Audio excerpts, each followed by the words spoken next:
Hey guys, tonight we begin a journey that will completely revolutionize everything you think you know about love, romance, and relationships in the medieval world. What if I told you that nearly everything Hollywood has shown us about medieval romance is based on literature that was considered radical propaganda in its time? That the passionate love stories we see in A Knight's Tale, The Princess Bride, or Game of Thrones were actually describing a revolutionary social movement that the medieval church tried desperately to suppress. Here's a fact that will blow your mind according to 12th century medical texts, including those by physician Constantinus Africanus. What we call falling in love was literally classified as a mental disorder called amahirios, or love sickness. Medieval doctors prescribed bloodletting, cold baths, and even exorcism to cure people of romantic feelings. And look, if that fact just made you think, wait, what? Then you're going to absolutely love what's coming next. I promise you've never heard this story told this way before. So if you're already intrigued, do me a huge favor and hit that like button right now. It really helps this content reach people who are as fascinated by hidden history as you are.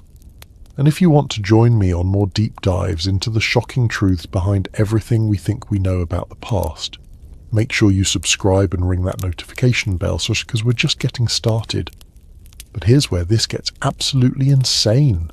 The concept of choosing your marriage partner based on love, something that seems completely natural to us today, was so revolutionary in medieval times that it nearly tore apart the social fabric of Europe.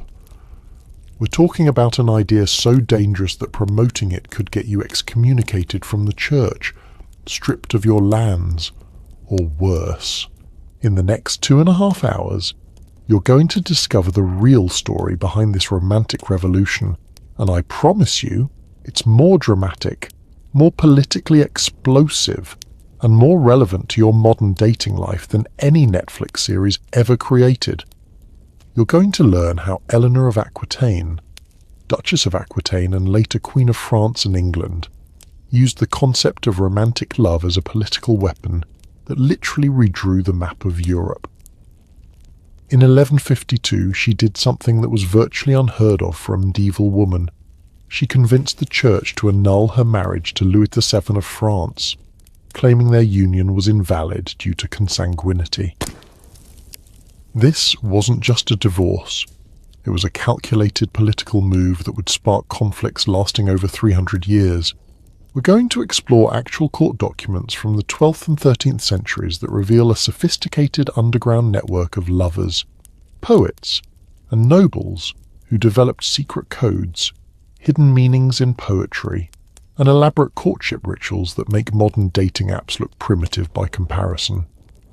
But before you think this is just some dry history lesson, let me tell you why this matters to your life today. Every single romantic expectation you have, the idea that you should fall in love before marriage, that women should have a choice in their romantic partners, that relationships should be based on emotional connection rather than just practical considerations. These concepts that seem obvious to us were literally invented by a small group of French and English nobles in the 12th century. According to historical records from the court of Poitiers, around 1170, Eleanor of Aquitaine's daughter, Marguerite de Champagne, commissioned a cleric named Andreas Capellanus to write De Amore, The Art of Courtly Love. This wasn't just a book. It was essentially the world's first dating manual, complete with rules, strategies, and philosophical frameworks that are still influencing how we think about relationships today. Here's what's going to shock you. Andreas Capellanus literally created the concept of the friend zone. He wrote that true love could only exist between unmarried people, that the best relationships involved some level of unattainability, and that the pursuit itself was more noble than the achievement. Sound familiar? Now, I want to be absolutely clear about something. The historical evidence we're discussing comes from primary sources, actual medieval documents, court records, literary manuscripts, and contemporary chronicles that have been verified by scholars like John F. Benton of Caltech, who spent decades studying courtly love literature, and Georges Duby, the French historian who revolutionized our understanding of medieval marriage customs. But here's the most mind-blowing part. While we think of the medieval period as oppressive to women, the courtly love movement actually gave women more social power and agency than they'd had in centuries. However, this power came with a catch that most people don't understand, and it's a catch that's still affecting relationships today. Eleanor of Aquitaine didn't just inspire poets and lovers, she controlled more territory than the King of France himself. When she separated from Louis VII, she took with her the vast Duchy of Aquitaine, which included about a third of modern France. Then, just 8 weeks later, she married Henry Plantagenet, who would become Henry II of England. This wasn't just a romantic choice, it was a geopolitical earthquake that created the Angevin Empire and set the stage for centuries of conflict between France and England. The chronicler William of Newburgh wrote that Eleanor's choices changed the face of Europe, and he wasn't exaggerating. The 100 Years' War, the conflicts that inspired Shakespeare's history plays, the battles that killed hundreds of thousands of people, they all trace back, in part, to Eleanor's revolutionary idea that a woman could choose her own husband. But here's what really gets me excited about this story. Eleanor didn't just change politics, she created the world's first influencer culture. Her court at Poitiers became the medieval equivalent of Hollywood, attracting troubadours, poets, and artists from across Europe. These weren't just entertainers, they were cultural revolutionaries spreading dangerous new ideas about love, choice, and individual happiness. According to the contemporary chronicler Geoffrey of Vigeois, Eleanor's court hosted courts of love, elaborate role-playing events where nobles would debate questions like, can true love exist between married people? Or, is it better to love someone who doesn't love you back than to settle for someone who does? These weren't just games, they were reshaping European culture in real time. And here's the crazy part, the Church knew exactly how dangerous these ideas were. Pope Innocent III wrote letters condemning courtly love as a corruption of Christian values, and church councils specifically banned certain troubadour songs. The religious establishment understood that if people started believing they had the right to choose their romantic partners, the entire medieval social system, which was based on arranged marriages, political alliances, and economic transactions, would collapse. But why should you care about any of this? Because every frustration you've ever had with modern dating, every unrealistic expectation about relationships, every rom-com cliché that's ever annoyed you, they all trace back to these medieval innovations. The reason we expect to fall in love before marriage, the reason we think relationships should be passionate and emotionally fulfilling, the reason we believe in the one, these ideas didn't evolve naturally. They were consciously created by medieval nobles as tools of social and political rebellion. And here's the kicker. Many of these ideas were never meant to apply to real marriages. Courtly love was originally designed as a sophisticated form of fantasy, a way for nobles to explore emotional and sexual desires that their actual arranged marriages couldn't fulfill. It was meant to be aspirational fiction, not a practical guide to relationships. But somehow, over the centuries, these fantasy ideals became our reality. We're living our actual romantic lives according to rules that were originally designed for medieval role-playing games. Now, I know some of you might be thinking this sounds too crazy to be true. How could medieval ideas really be influencing modern relationships? Well, consider this the next time you see a movie where someone says, I can't marry him because I don't love him. Or, I'm waiting for true love. Or, I'd rather be alone than settle. You're watching a direct descendant of Eleanor of Aquitaine's revolutionary philosophy, filtered through 900 years of cultural evolution. The evidence for all of this isn't just literary, it's documented in legal records, economic transactions, and political treaties. When Eleanor married Henry VII, she retained control of Aquitaine through a marriage contract that was revolutionary for its time. Contemporary documents show that she negotiated terms that gave her unprecedented autonomy, and these contracts became models for later marriages among the nobility. But to understand how we got from Eleanor's political rebellion to modern romantic expectations, we need to go back to where it all began, the brutal reality of what marriage and sexuality actually looked like in medieval Europe, before this romantic revolution started. Because here's what most people don't realize before Eleanor and her circle invented courtly love. Medieval marriage wasn't just unromantic, it was a completely different institution than what we understand today. We're talking about a world where a woman's consent to marriage was legally irrelevant, where sexual desire was considered a sin even within marriage, and where the average age of marriage for noble girls was 12 to 14 years old. Understanding this context isn't just historically interesting, it's crucial for understanding why the Romantic Revolution was so explosive, why it spread so quickly across Europe, and why it's still shaping our expectations today. Because Eleanor of Aquitaine and her contemporaries weren't just writing pretty poetry about love, they were staging a fundamental rebellion against the entire structure of medieval society. And that rebellion succeeded so completely that we can't even imagine a world without romantic love. But as we're about to discover, that success came at a price that nobody anticipated, and we're still paying for it today. So let's travel back to the year 1137 to a cold stone castle in Bordeaux, where a 15-year-old girl named Eleanor is about to enter into a marriage that will change the course of human history. Not because it was romantic, but because it was so utterly lacking in romance that it would inspire her to invent an entirely new way of thinking about love, power, and human relationships. Get ready to have everything you thought you knew about medieval romance completely turned upside down. But to understand how one woman could revolutionize the entire concept of love, we first need to see exactly what she was rebelling against. So let's talk about what medieval marriage actually looked like before Eleanor of Aquitaine turned everything upside down. And I'm warning you right now, this is going to make you appreciate Tinder in a whole new way. Picture this, you're a 12-year-old girl in medieval Europe, and your parents just told you that you're getting married next month to a 40-year-old lord you've never met who lives 3 countries away. Oh, and by the way, your wedding gift to him is half of France. How's that for a relationship status update? This wasn't unusual, this was Tuesday in medieval Europe. According to canon law established by Pope Alexander III in 1179, girls could be married as young as 12 and boys at 14. But here's the kicker. The actual marriage ceremony was often just a legal formality.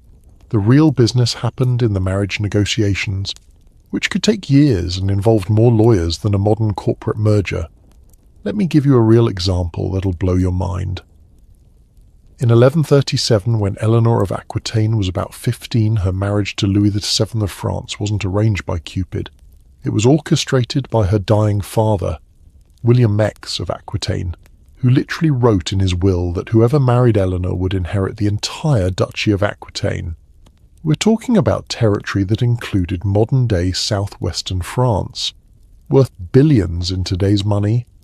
So Louis VII didn't fall in love with Eleanor's sparkling personality or her medieval dating profile. He married her because she came with the best dowry package in Europe.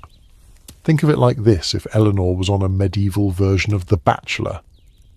The final rose ceremony would have been held in a boardroom with accountants present. And here's what really gets me. The wedding contract between Eleanor and Louis VII, which still exists in the French National Archives, reads more like a business acquisition than anything we'd recognize as romantic. It specifies exactly which territories Eleanor brings to the marriage, what happens to those territories if she dies without male heirs, and even includes clauses about military obligations. There's literally more passion in your average software licensing agreement. But it wasn't just the nobility living this way. According to research by historian Francis Guise, even among peasants, marriage was primarily an economic transaction. A farmer didn't marry his neighbour's daughter because she made his heart skip a beat. He married her because combining their family's land holdings would make both farms more viable. Romance, if it existed at all, was something that might develop after marriage, not before. Now, you might be thinking, well, at least people back then had realistic expectations about relationships. And you know what? You're not wrong. Medieval people weren't sitting around complaining that their marriages lacked passion or emotional fulfillment, because those concepts didn't really exist yet. It's like being disappointed that your horse doesn't have GPS. The technology simply wasn't available. But here's where it gets really interesting and honestly kind of sad. Women in medieval times were legally considered property in most of Europe. The legal term was femme couverte, which meant a married woman had no legal existence separate from her husband. She couldn't own property, sign contracts, or even make a will without his permission. When Eleanor married Louis VII, she didn't just become Queen of France, she essentially ceased to exist as an independent legal entity. Think about that for a moment. Imagine if getting married today meant you literally couldn't have your own bank account, couldn't sign a lease, couldn't even buy a coffee without your spouse's written permission. That was reality for medieval women, regardless of their social class. And the church had some very specific ideas about marriage and sexuality that would make a Victorian prude blush.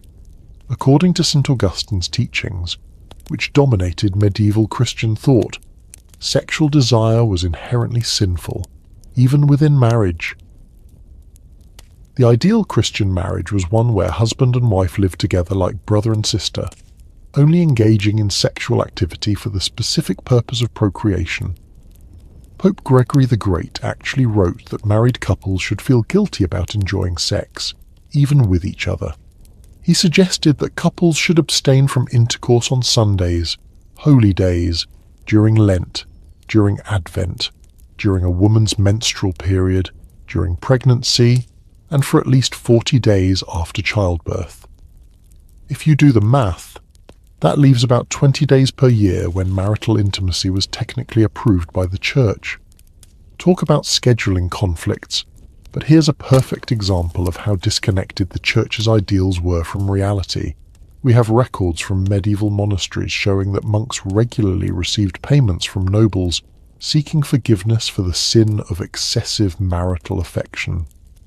Apparently, even married couples following church doctrine could get in trouble for enjoying each other's company too much. It's like getting a speeding ticket for having fun while driving the speed limit. Now, let me share something that really hit me when I was researching this.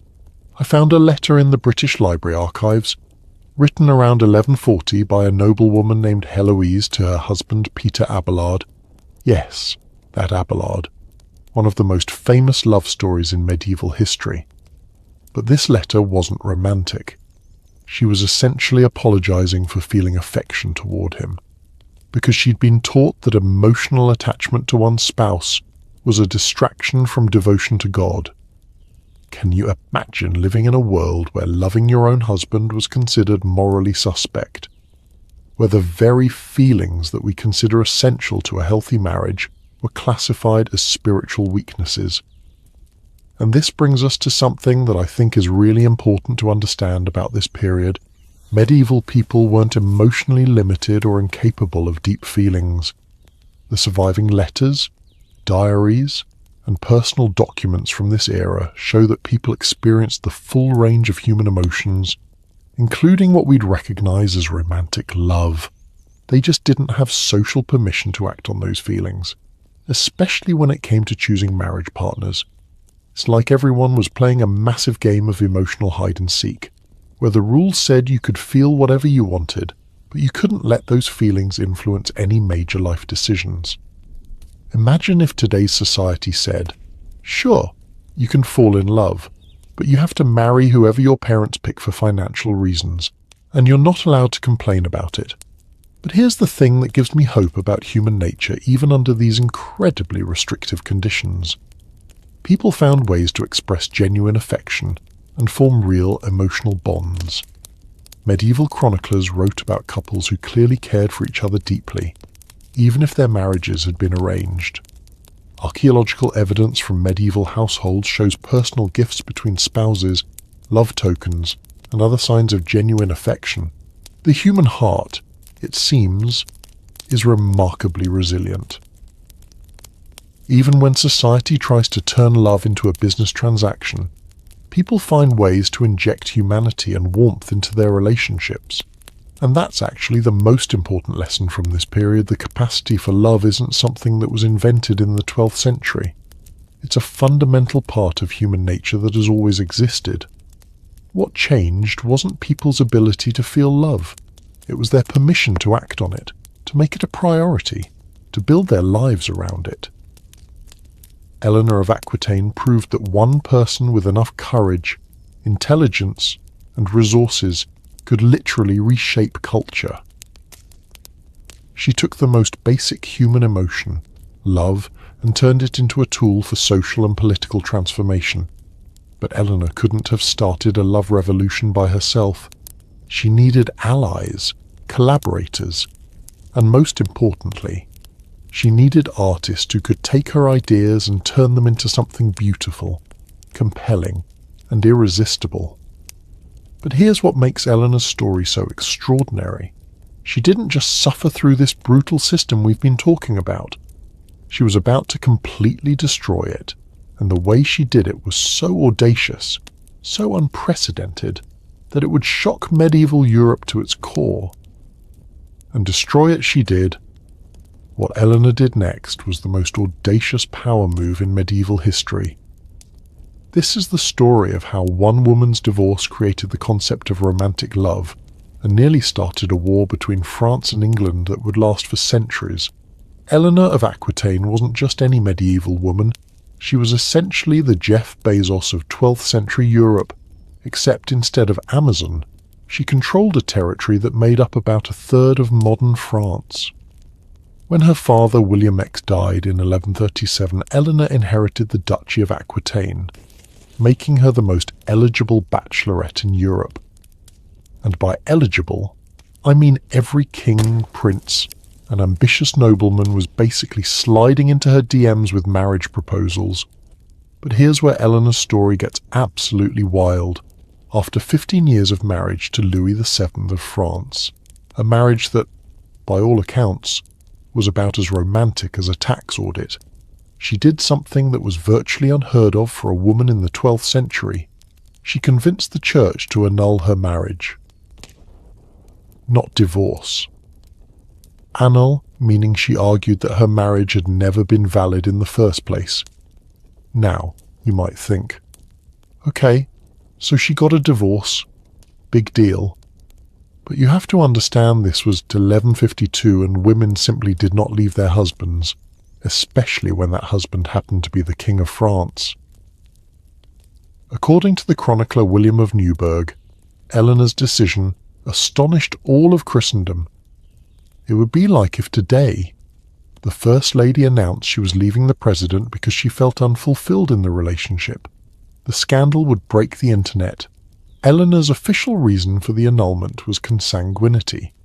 She claimed that she and Louis were too closely related by blood for their marriage to be valid under church law. But here's what really happened. According to contemporary sources, Eleanor had fallen in love with someone else.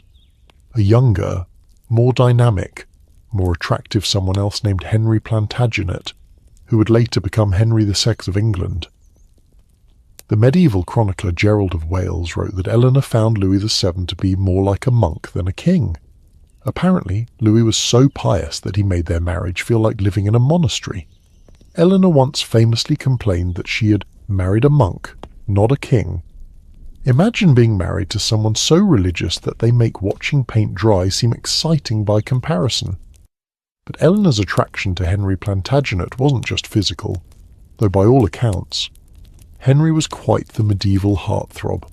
At 19, he was tall, athletic, intelligent, and politically ambitious. More importantly, he shared Eleanor's vision of what a royal court could be. While Louis VII's court was austere and focused on prayer and penance, Henry represented something revolutionary, the idea that power and pleasure could coexist. Here's the most shocking part of this story. Just 8 weeks after her marriage to Louis VII was annulled, Eleanor married Henry Plantagenet. 8 weeks in medieval terms. That was like getting divorced on Monday and remarried on Tuesday. The speed of this transition scandalized Europe and convinced everyone that Eleanor had been planning this for years. And they were probably right. According to the chronicler Matthew Paris, Eleanor and Henry had been secretly corresponding for months before her annulment. She wasn't just leaving an unhappy marriage, she was executing a carefully planned romantic and political coup that would reshape the balance of power in medieval Europe. But here's what makes Eleanor's choice truly revolutionary. She didn't just choose a new husband based on political advantage. She chose someone she was actually attracted to, someone who excited her intellectually and physically. In a world where marriage was purely transactional, Eleanor was essentially inventing the radical concept that personal happiness could be a factor in major life decisions. The political consequences were immediate and catastrophic. By marrying Henry, Eleanor took the vast Duchy of Aquitaine with her, effectively transferring about a third of France to England. Louis VII lost more territory in Eleanor's divorce settlement than most kings conquered in their entire lifetimes. It was like losing California, Texas, and Florida all in one day. But Eleanor's true revolution wasn't political, it was cultural. When she established her court at Poitiers around 1170, she created something that had never existed before, a space where romantic love was not just tolerated, but celebrated and theorized about. According to the chronicler Geoffrey of Vigeois, Eleanor's court became a school of courtesy and honor, where nobles from across Europe came to learn new ways of thinking about love, relationships, and personal fulfillment. This wasn't just a medieval singles club. Eleanor was essentially creating the world's first think tank devoted to romantic relationships. She commissioned poets, philosophers, and writers to explore questions that no one had ever seriously considered before. What is love? Can it exist within marriage? Should personal attraction matter more than political advantage? Is it possible to love someone who doesn't love you back? The most famous example of this intellectual revolution was Eleanor's daughter Marie de Champagne, who commissioned a cleric named Andreas Capellanus to write De Amore, The Art of Courtly Love. This wasn't just a book, it was essentially the medieval equivalent of The Rules or He's Just Not That Into You, except instead of helping people navigate modern dating, it was creating the entire concept of dating in the first place. Andreas Capellanus's book included specific rules for romantic relationships that sound almost modern today. Rule number 1, marriage is no real excuse for not loving. Rule number 7, no one can be bound by a double love. Rule number 12, a true lover does not desire to embrace in love anyone except his beloved.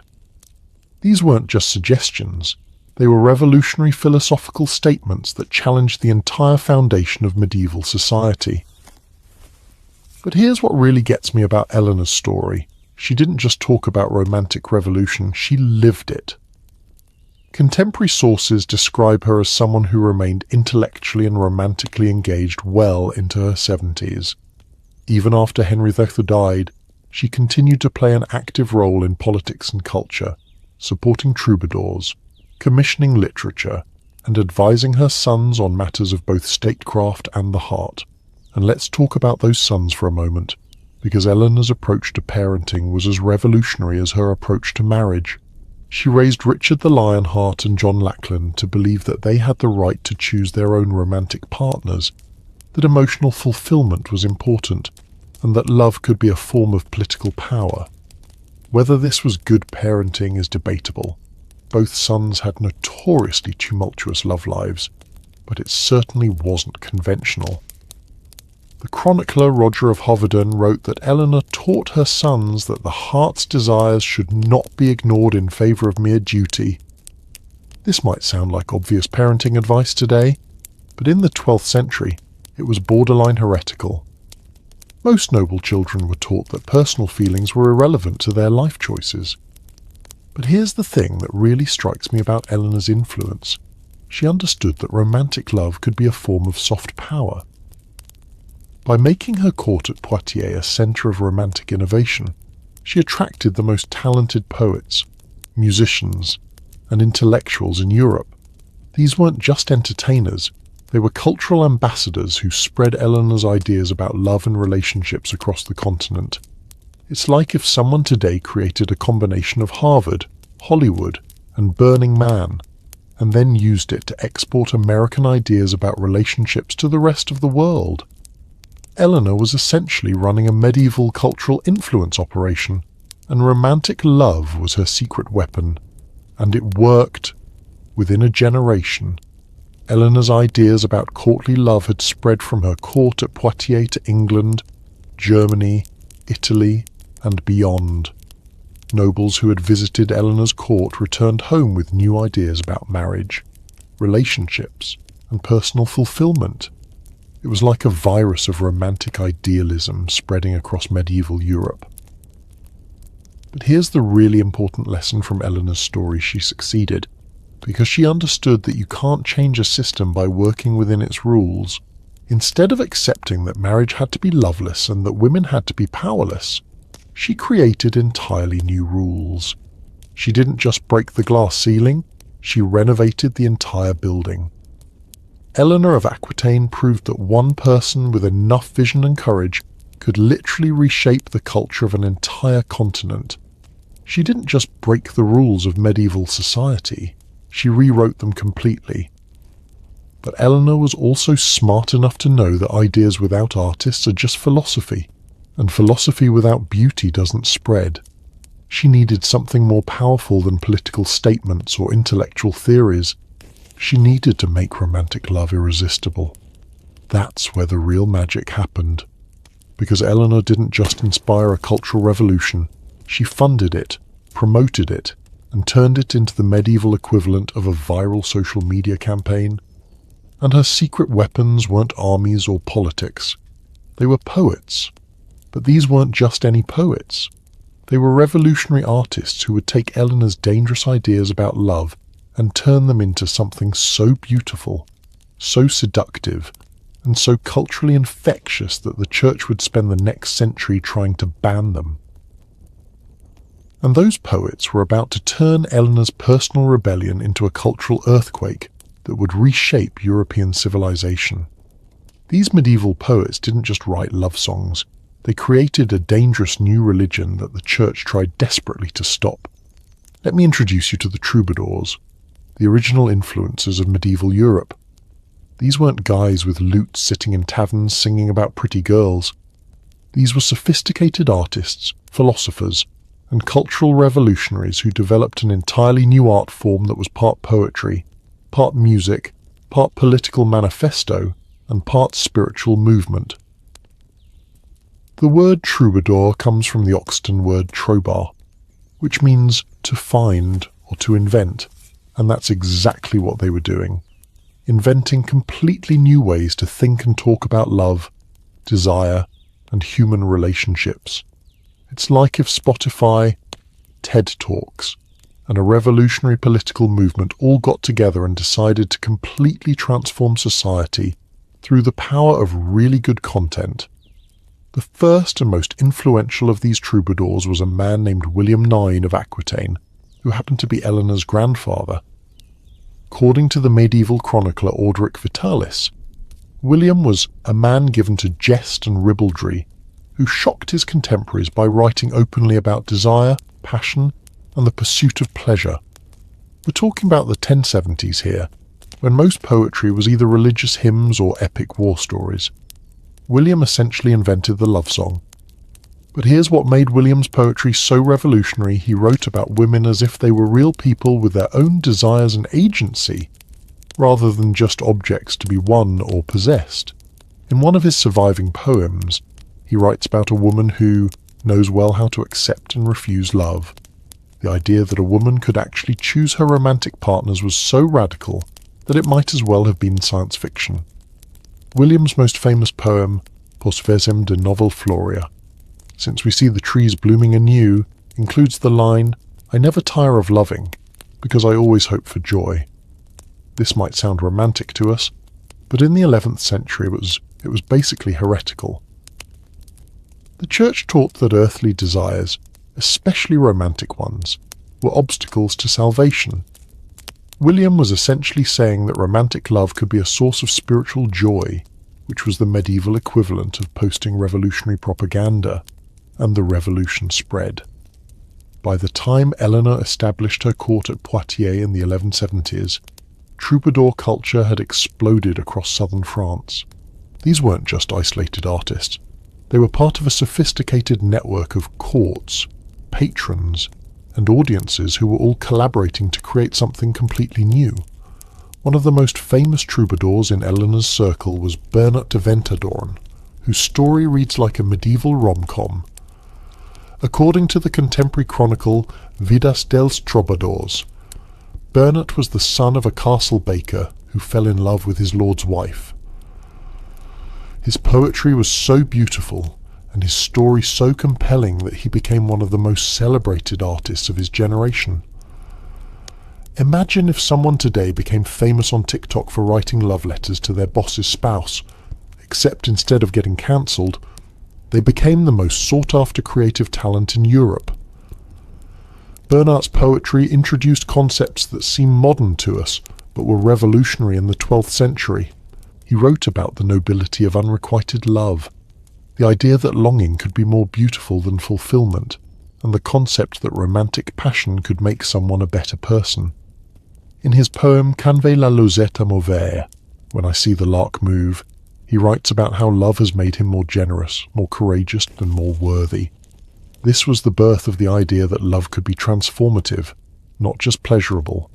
But perhaps the most influential troubadour was Geoffrey Eudel, who created one of the most powerful concepts in all of romantic literature, amour de loin, or love from afar.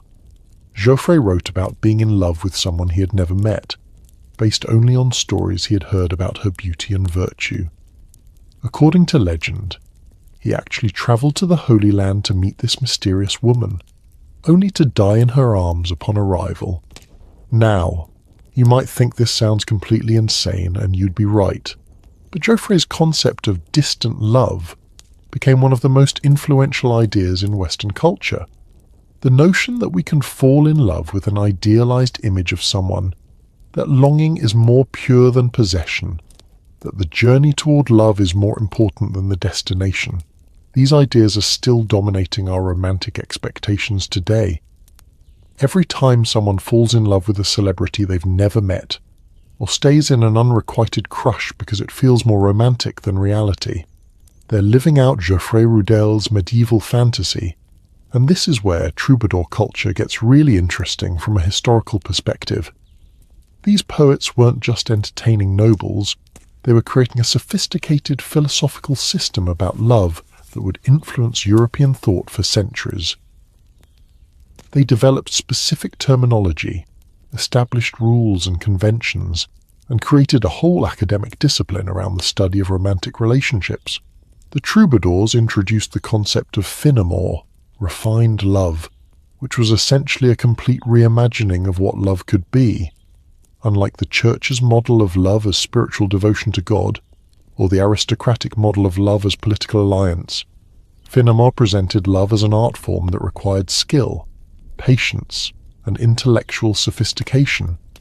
According to troubadour philosophy, true love had to meet specific criteria, it had to be difficult to obtain, it had to involve some form of service or devotion, it had to be kept secret, and it had to make both lovers better people. This wasn't just romance, it was like getting a PhD in emotional complexity. But here's the really wild part. Troubadour poetry was designed to be performed, not just read. These poets travelled from court to court, performing their works with musical accompaniment, creating the medieval equivalent of a concert tour. According to musicologist Jacques Chailly, we have surviving musical notations for over 300 troubadour songs, complete with instructions for performance and audience participation. Imagine going to a medieval concert where the headlining act was performing revolutionary ideas about love, relationships, and personal freedom, set to music that was specifically designed to be emotionally manipulative. It would be like if Beyoncé decided to become a relationship therapist and used her concerts to reprogram society's ideas about romance. And it worked. By 1200, troubadour culture had spread from southern France to northern France, England, Germany, Italy, and even as far as Eastern Europe. The Minnesang tradition in Germany, the courtly poets of northern France, the early romantic literature of Italy, they were all directly influenced by the troubadour movement that started in Eleanor's circle. But perhaps the most important innovation of troubadour culture was the idea that love could be a form of worship that was equal to, or even superior to, religious devotion. The troubadours developed an elaborate system of metaphors that compared romantic love to religious experience. The beloved became a kind of saint, the lover became a devotee, and the pursuit of love became a spiritual quest. This wasn't just poetic fancy, it was a direct challenge to the Church's monopoly on spiritual experience. The troubadours were essentially saying that you could find God through romantic love, that earthly passion could be a path to transcendence, and that the Church didn't have exclusive access to the divine. You can imagine how well this went over with medieval religious authorities. The Church had spent centuries teaching that earthly desires were obstacles to salvation, and suddenly there were popular artists travelling around Europe teaching that earthly desires could be a form of salvation. It was like if a group of musicians today started promoting the idea that you could achieve enlightenment through really good dating.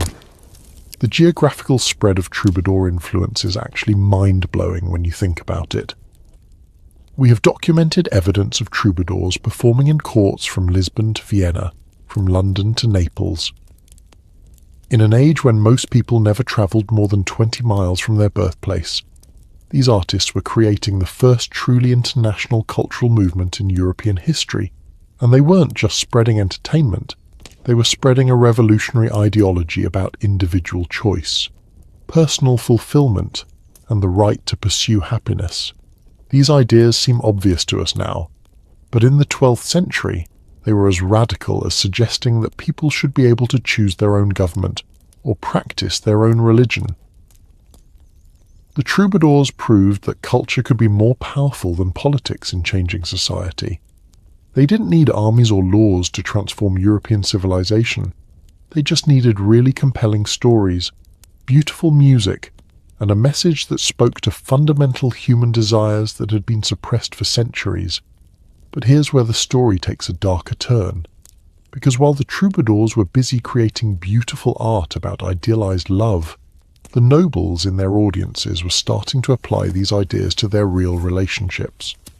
And when you take romantic fantasies that were designed as artistic expression and try to live them out in the political and social reality of medieval Europe, things get complicated very quickly. What started as beautiful poetry was about to become a dangerous game that would seduce the medieval nobility into a web of secret affairs, coded communications, and romantic intrigues that would make modern soap operas look like children's bedtime stories. And it was about to become the most sophisticated and dangerous dating system in human history. What started as beautiful poetry was now becoming a real-world game that medieval nobles played with their hearts, their reputations, and sometimes their lives. Welcome to the world of courtly love, and I need to warn you up front that this is going to sound absolutely insane. What if I told you that medieval courtly love was essentially a sophisticated form of adultery that was not only tolerated by the upper classes, but actually had more rules and regulations than modern dating apps? We're talking about a system so complex that it made navigating Tinder look like child's play. The rules of courtly love weren't just suggestions. They were a comprehensive dating manual that was taken deadly seriously by medieval nobility. And the man who wrote the definitive guide was Andreas Capellanus, the cleric we mentioned earlier, who was commissioned by Eleanor's daughter, Marie de Champagne, around 1184 to create De Amore, the art of courtly love. This wasn't just a book, it was essentially the medieval equivalent of the game. except instead of helping guys pick up women in bars, it was teaching nobles how to conduct elaborate romantic affairs that could last for years without ever being consummated. Andreas created a system so sophisticated that it included legal-style courts where disputes about love could be formally adjudicated. Let me give you some of Andreas's actual rules, because they're going to blow your mind. Rule number 1. Marriage is no real excuse for not loving. Rule number 7. No one can be bound by a double love. Rule number 12. A true lover does not desire to embrace in love anyone except his beloved. And my personal favourite, rule number 14. The easy attainment of love makes it of little value. Difficulty of attainment makes it prized. Do you see what's happening here? Andreas was literally creating the concept of the friend zone and presenting it as the ideal romantic situation. According to courtly love philosophy, the best possible relationship was one where you were completely devoted to someone who was just out of reach, preferably someone else's wife.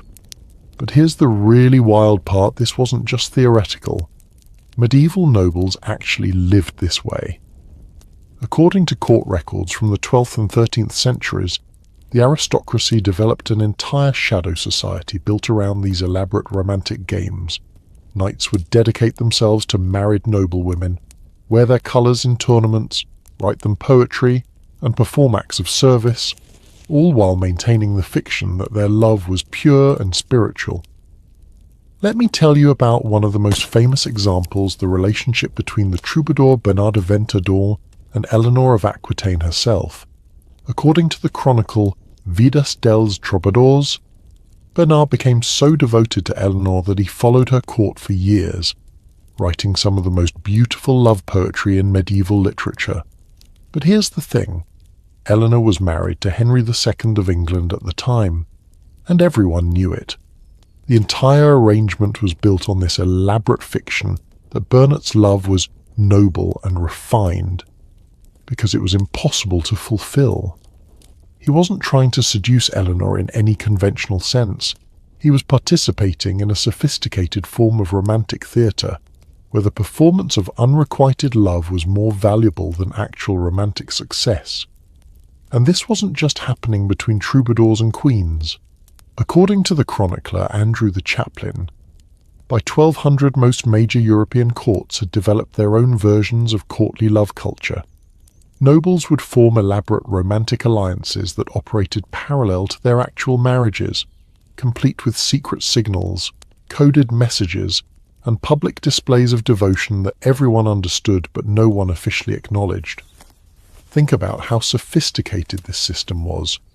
You had married nobles conducting passionate emotional affairs that were technically chaste, using a symbolic language that was complex enough to hide their true meanings from religious authorities, while still being obvious enough that everyone in court society knew exactly what was going on. It was like if everyone on Instagram started communicating through a secret code that appeared to be just fashion posts, but actually contained detailed information about their relationship status.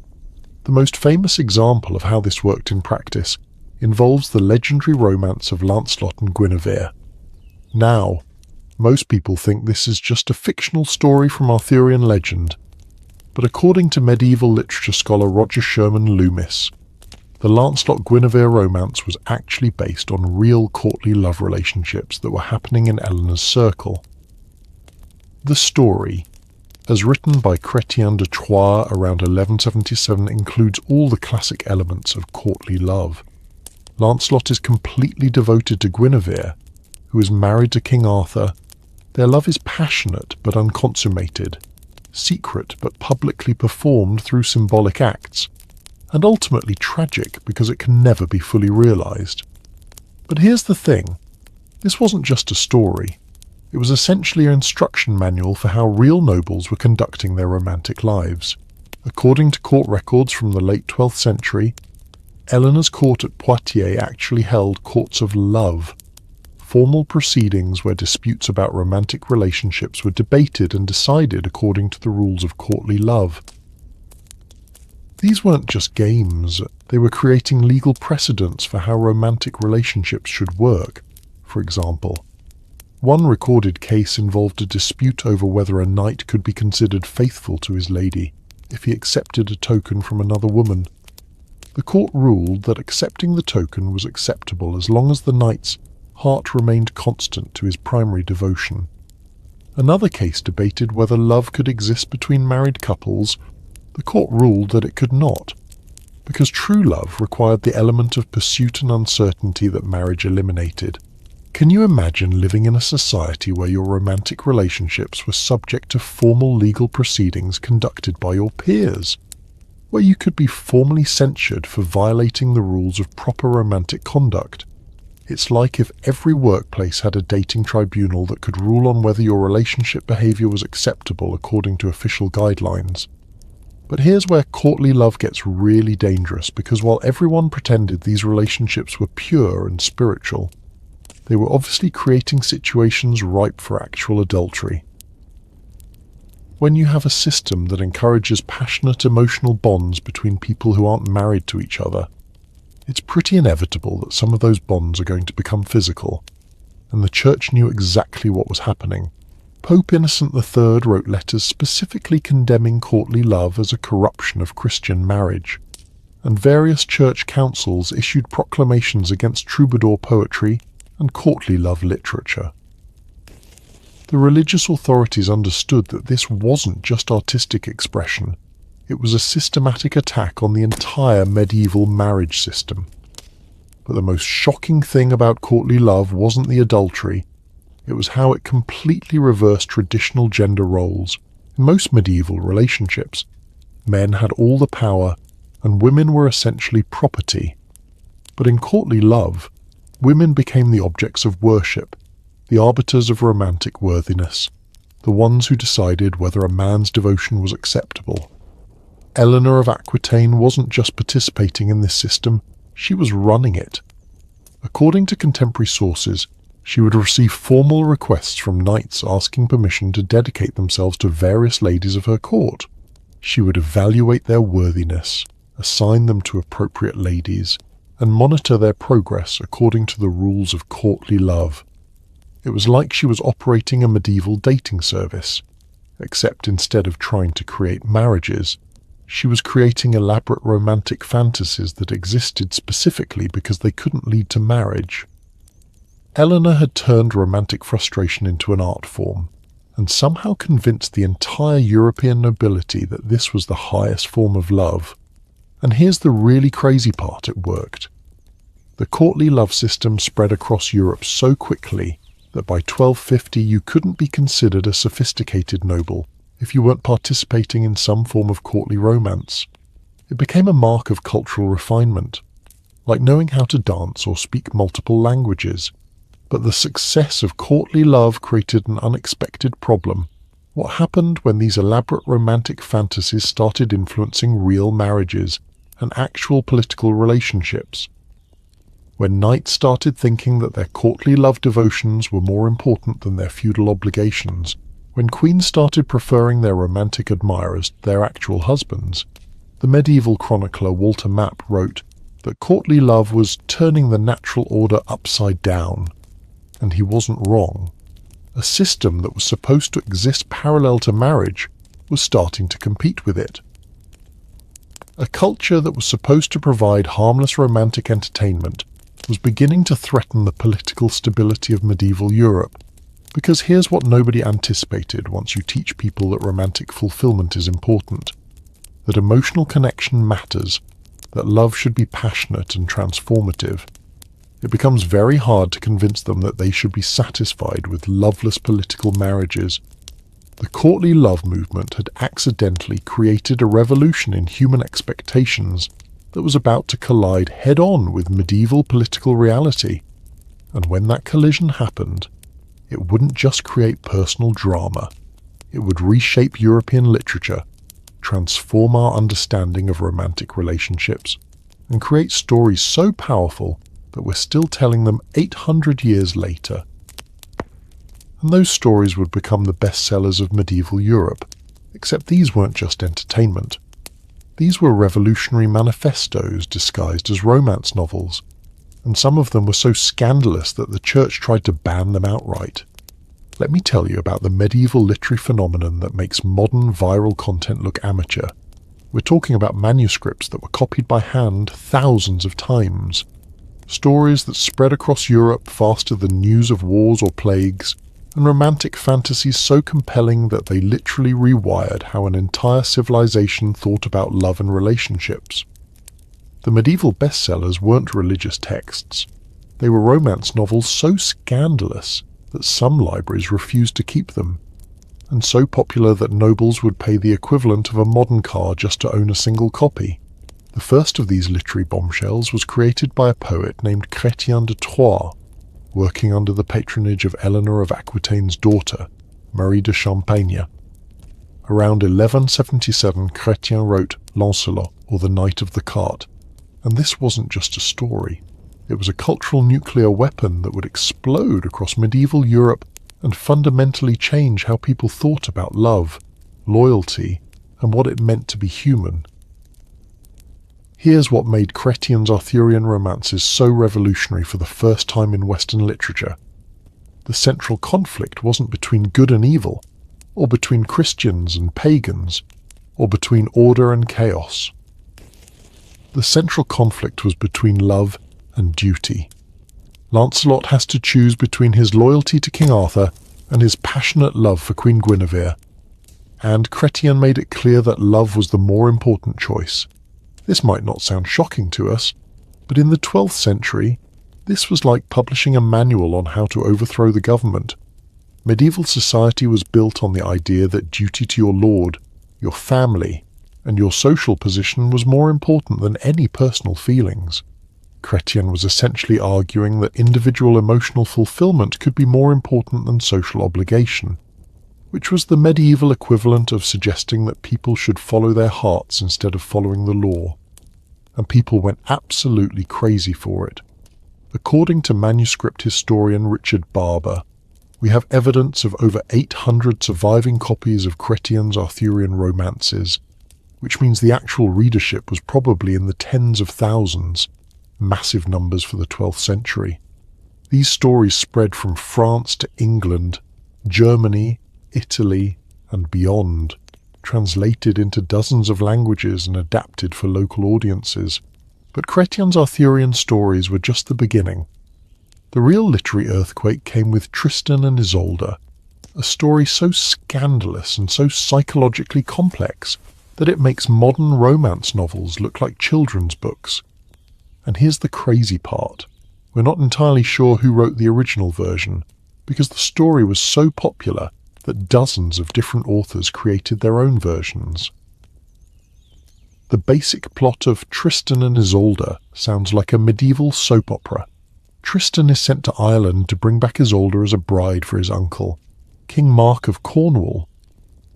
But during the journey, Tristan and Isolde accidentally drink a love potion and fall into a passion so intense that it destroys everything around them.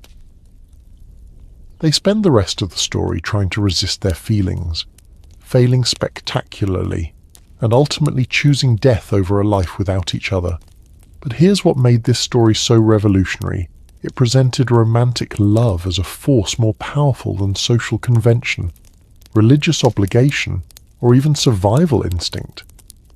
Tristan and Isolde don't just fall in love, they become completely consumed by a passion that makes everything else in their lives irrelevant.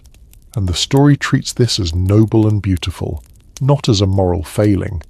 According to literary scholar Denis de Rougemont, Tristan and Isolde introduced the concept of love death, the idea that the ultimate romantic experience is loving someone so intensely that you would rather die than live without them.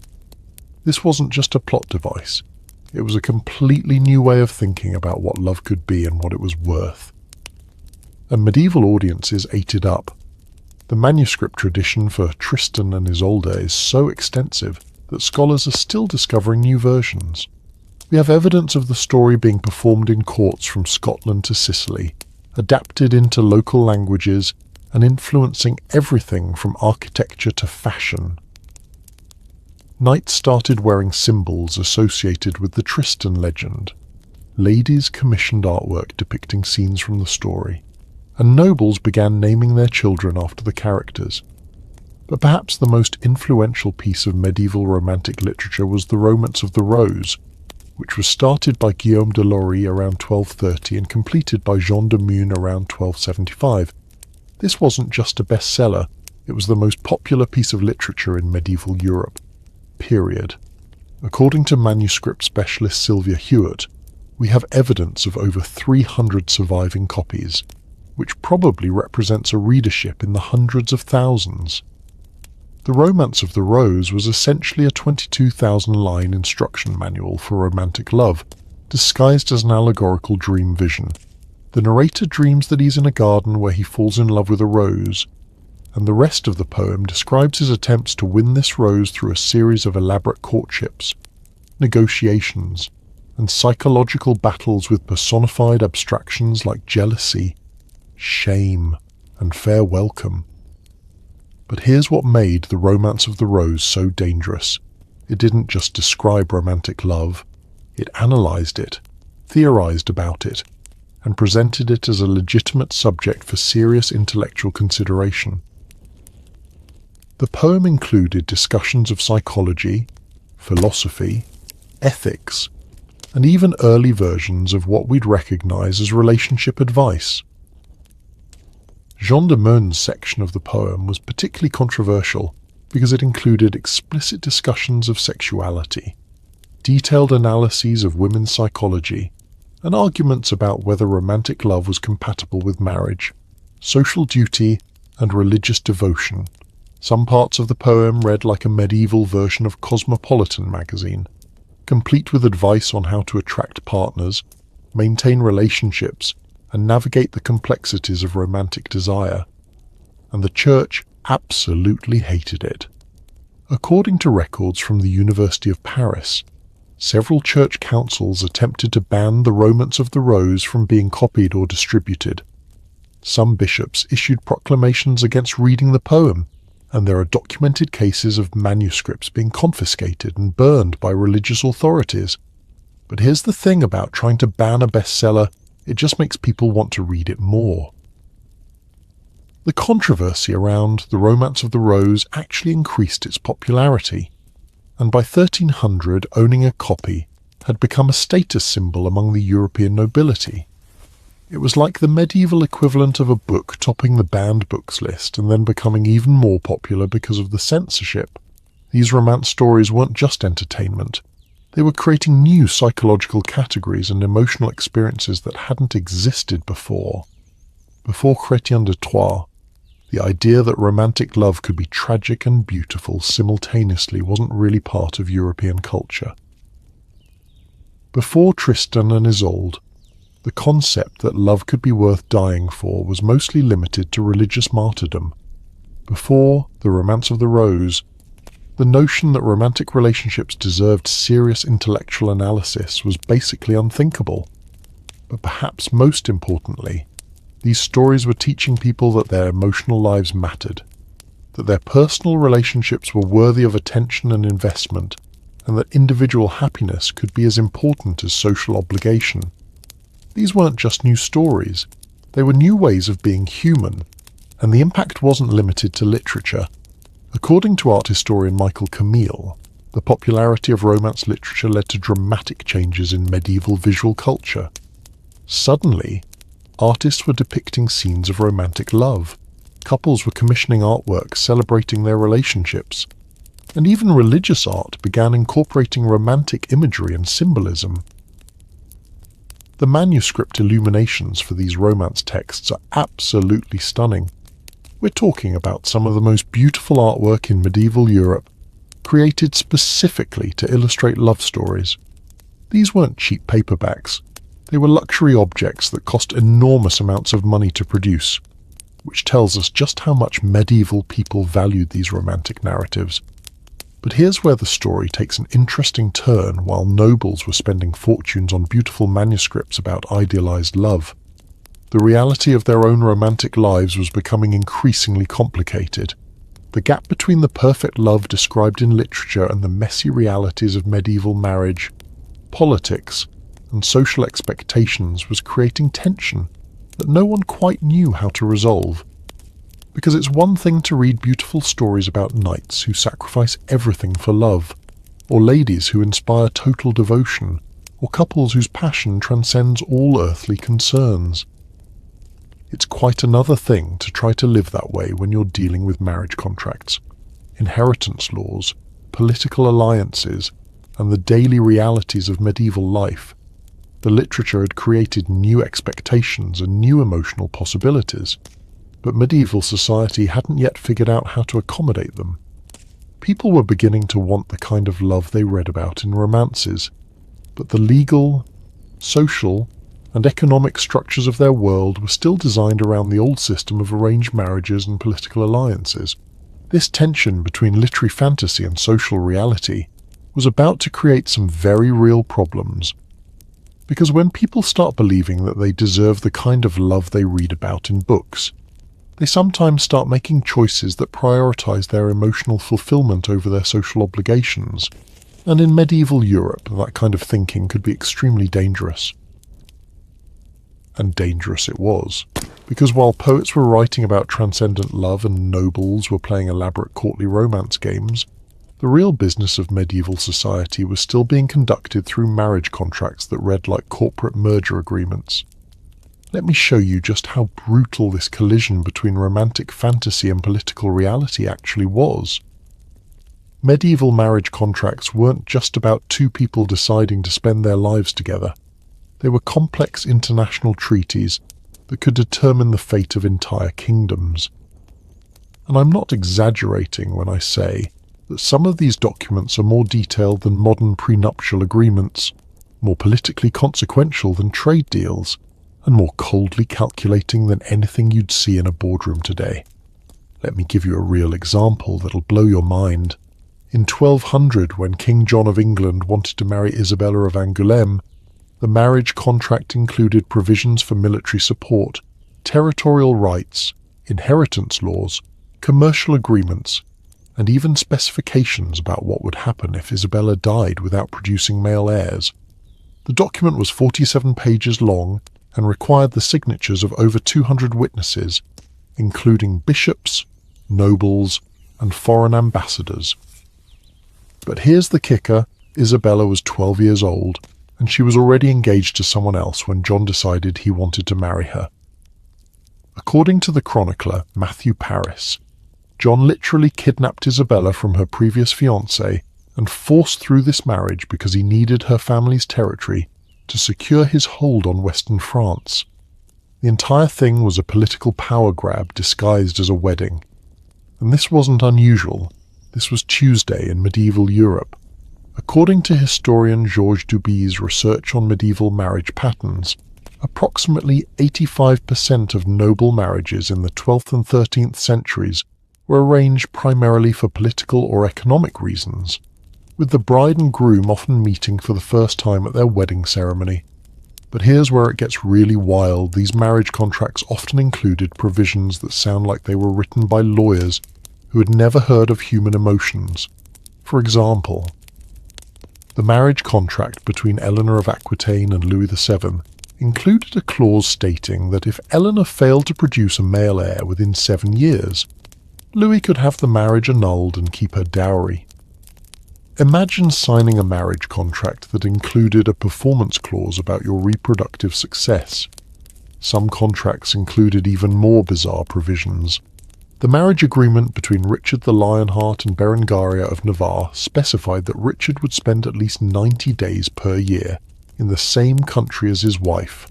Apparently, they had to write fidelity requirements into the legal document. Other contracts included penalties for adultery, requirements for public appearances, and even specifications about how many servants the bride would be allowed to bring to her new home. According to legal historian Michael Sheehan, we have surviving examples of marriage contracts that include clauses about dowry payments, bride prices, military obligations, commercial rights, inheritance laws, and even diplomatic immunity. Some of these documents are so complex that they required teams of lawyers and took months to negotiate, and the economic stakes were enormous.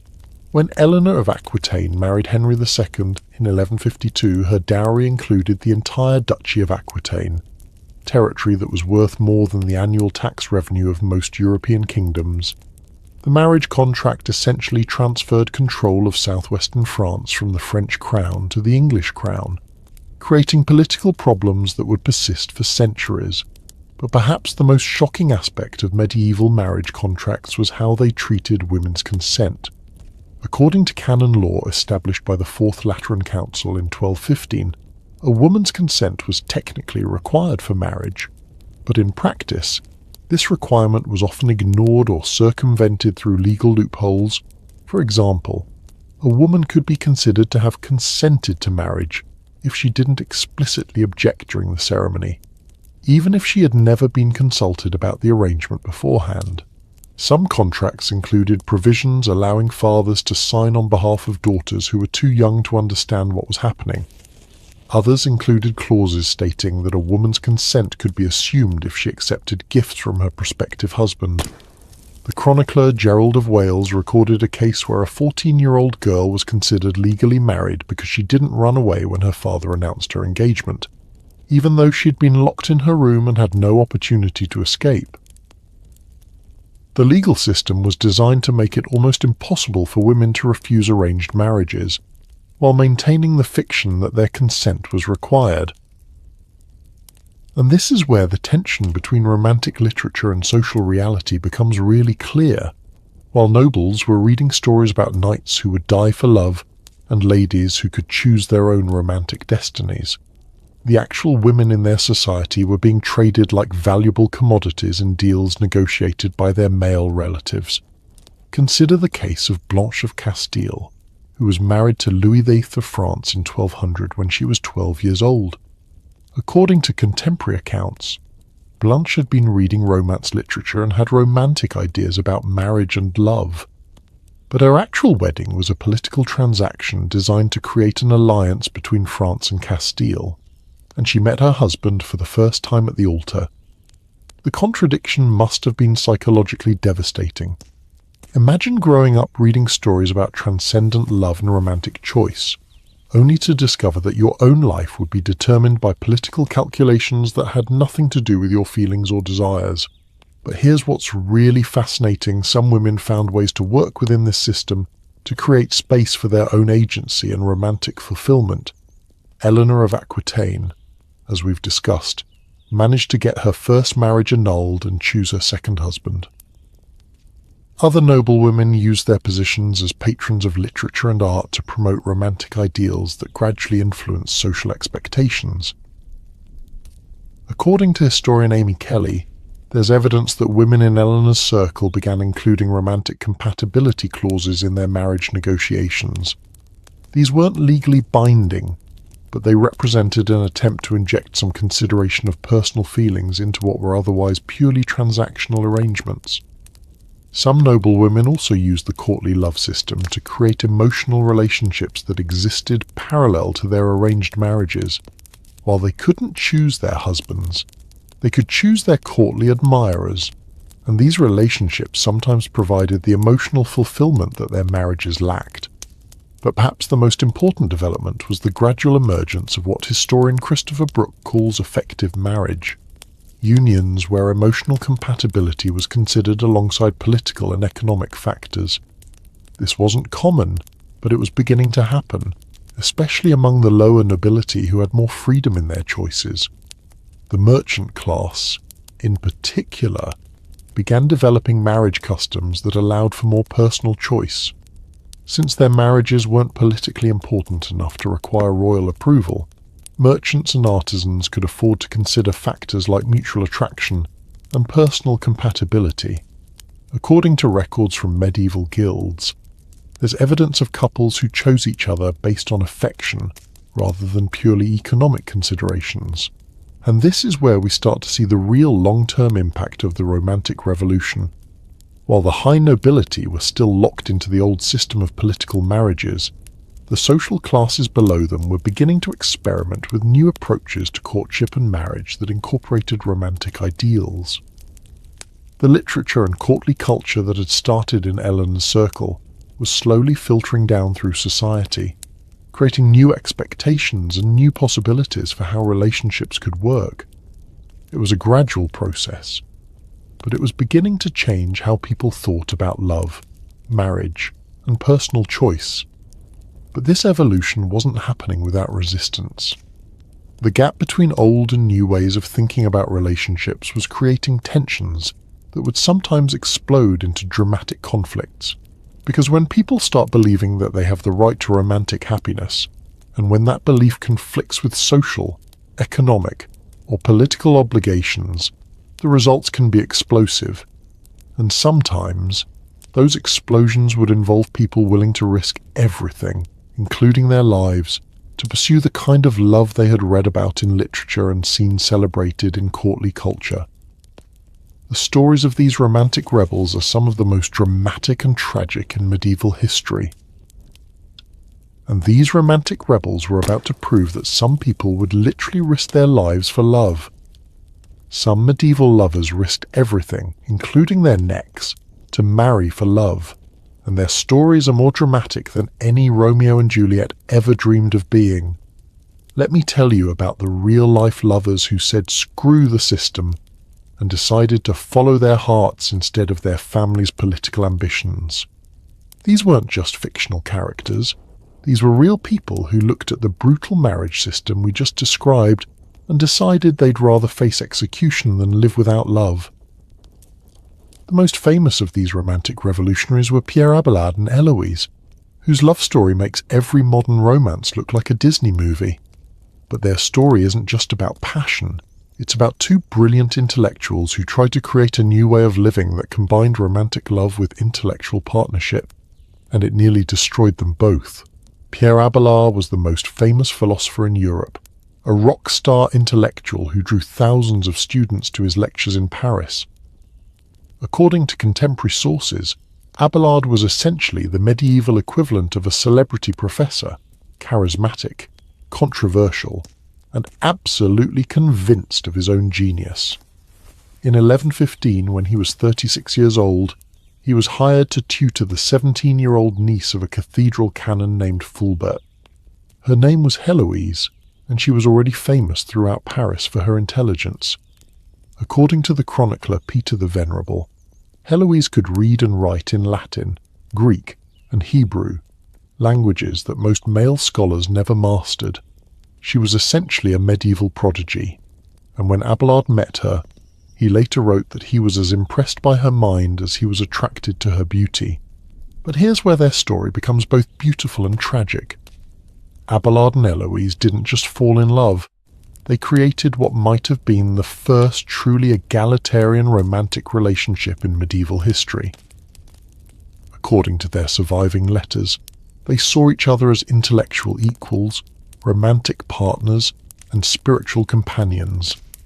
Abelard consulted Eloise on his philosophical work, and she influenced some of the most important theological writing of the 12th century.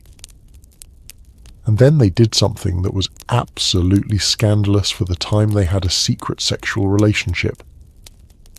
When Eloise became pregnant, they ran away together and got married in secret. But here's the thing. They tried to keep their marriage secret because Abelard was a canon of Notre Dame, and marriage would have ended his career in the church. So they were living this double life where they were secretly married but publicly maintaining the fiction that they were just teacher and student. It was like trying to conduct a clandestine marriage while one of you is a celebrity and the other is your student. Except in medieval times. The consequences weren't just professional embarrassment. They could be deadly, and they were. When Eloise's uncle Fulbert found out about the relationship, he was so enraged that he hired thugs to break into Abelard's room at night and castrate him. According to Abelard's own account in his Historia Calamitatum, the attack was so brutal that he nearly died, and his career as a public intellectual was essentially over. But here's what makes their story so remarkable even after this horrific punishment. Abelard and Heloise continued to maintain that their love had been worth the risk, In their letters, which were copied and circulated throughout Europe, they wrote about love as a transformative force that had made them better people, even though it had also destroyed their conventional lives. Heloise's letters, in particular, are stunning documents that reveal a woman who refused to apologize for choosing love over social convention. She wrote to Abelard, "I would have had no hesitation, God knows, in following you or going ahead at your bidding to the Vulcan's flames. My heart was not in me, but with you." This wasn't just romantic poetry, it was a manifesto about the right to choose love over safety, and their story spread across Europe like wildfire. According to manuscript evidence, the letters of Abelard and Heloise were copied more frequently than most religious texts. People were fascinated by this couple who had chosen romantic love over social conformity, even though it had led to disaster. But Abelard and Heloise weren't the only medieval lovers willing to risk everything for love. Let me tell you about Paolo Malatesta and Francesca da Rimini, whose affair was so scandalous that Dante put them in hell, literally. Paolo and Francesca's story reads like a medieval thriller. Francesca was married to Paolo's older brother, Gianciotto Malatesta, in a political alliance between two powerful Italian families. But according to contemporary chronicles, the marriage was arranged specifically to deceive Francesca. Her family was told she would be marrying the handsome younger brother Paolo, but on the wedding day, they substituted the older, less attractive Gianciotto. So Francesca found herself trapped in a marriage to a man she had never chosen, while living in the same household as the man she had expected to marry. According to Dante's account in the Inferno, Paolo and Francesca fell in love while reading Arthurian romance literature together. They were literally seduced by the same romantic ideals we've been talking about. Their affair continued for several years before Gianciotto discovered them together and killed them both in a rage. According to the chronicler Giovanni Villani, the murder caused a scandal throughout northern Italy because Paolo and Francesca had become famous for their passionate devotion to each other. People saw them as tragic heroes who had chosen love over duty, even though it led to their deaths. And here's what's really fascinating: Dante's portrayal of Paolo and Francesca in the Inferno is actually sympathetic, even though he places them in hell for adultery. He presents them as victims of a social system that forced them into impossible choices, and he makes it clear that while their actions were sinful, their love was genuine and beautiful. This represented a huge shift in how medieval culture thought about adultery and forbidden love. Instead of simply condemning people who violated marriage vows, artists and writers were beginning to explore the psychological and emotional complexities of these situations. But not all medieval love rebels met tragic ends. Some found creative ways to work within the system while still following their hearts. Consider the case of Marie de France, a 12th century poet who may have been the illegitimate daughter of Eleanor of Aquitaine. Marie wrote a series of short poems called Lies that told stories of lovers who found ways to be together despite social obstacles. Her characters used disguises, secret messages, magical objects, and elaborate deceptions to maintain romantic relationships that society wouldn't approve of. According to literary historian R. Howard Bloch, Marie's poems were essentially instruction manuals for conducting clandestine love affairs, and there's evidence that real medieval lovers used similar tactics. Court records from the 13th century document cases of secret marriages conducted by sympathetic priests, elaborate elopement plans involving multiple accomplices, and even couples who used religious pilgrimage as cover for running away together. The Church's concept of sanctuary also provided some protection for romantic rebels. According to canon law, anyone who could reach a church and claim sanctuary was protected from secular authorities, at least temporarily. There are documented cases of couples who used this protection to negotiate with their families or even to force recognition of secret marriages. One of the most creative examples involves a couple from 13th century Germany who used the pilgrimage system to conduct what was essentially a medieval destination wedding. According to the Chronicle of Albert of Stade, they travelled to Rome under the pretense of seeking religious blessing, but actually got married by a sympathetic priest who didn't ask too many questions about their family's approval. But perhaps the most important thing about these medieval love rebels is what their stories tell us about human nature. These people lived in a society that told them their personal feelings were irrelevant, that individual happiness was less important than family honor, and that romantic love was either sinful or impossible. And yet they still chose to risk everything for the chance at emotional fulfillment. According to historian Christopher Brooke, the existence of these romantic rebels actually helped change medieval marriage customs over time. Their dramatic stories, both the tragic ones and the successful ones, gradually convinced society that completely ignoring people's emotional needs was both cruel and impractical. The medieval chronicler Geoffrey of Monmouth wrote that stories of tragic lovers made people think more carefully about the wisdom of forcing marriages upon unwilling participants. Even if most people weren't brave enough to rebel themselves, they began to understand that the old system had serious flaws, and this gradual shift in public opinion would eventually create space for new approaches to love and marriage. But it wasn't just the dramatic rebels who were changing medieval romance culture. There was another group that was quietly revolutionizing relationships in their own way, and their story is going to surprise you, because it involves the people we least expect to have romantic freedom in medieval society. And the surprise is this: while nobles were trapped in elaborate political marriage schemes and risking their lives for secret affairs, peasants and common folk were quietly creating their own version of romance. And it was surprisingly modern, surprisingly practical, and surprisingly free. This is going to completely flip your understanding of medieval society, because everything we think we know about medieval romance focuses on the nobility. But here's the shocking truth: peasants often had more choice in marriage partners than nobles, more freedom to express romantic feelings, and more opportunities to marry for love.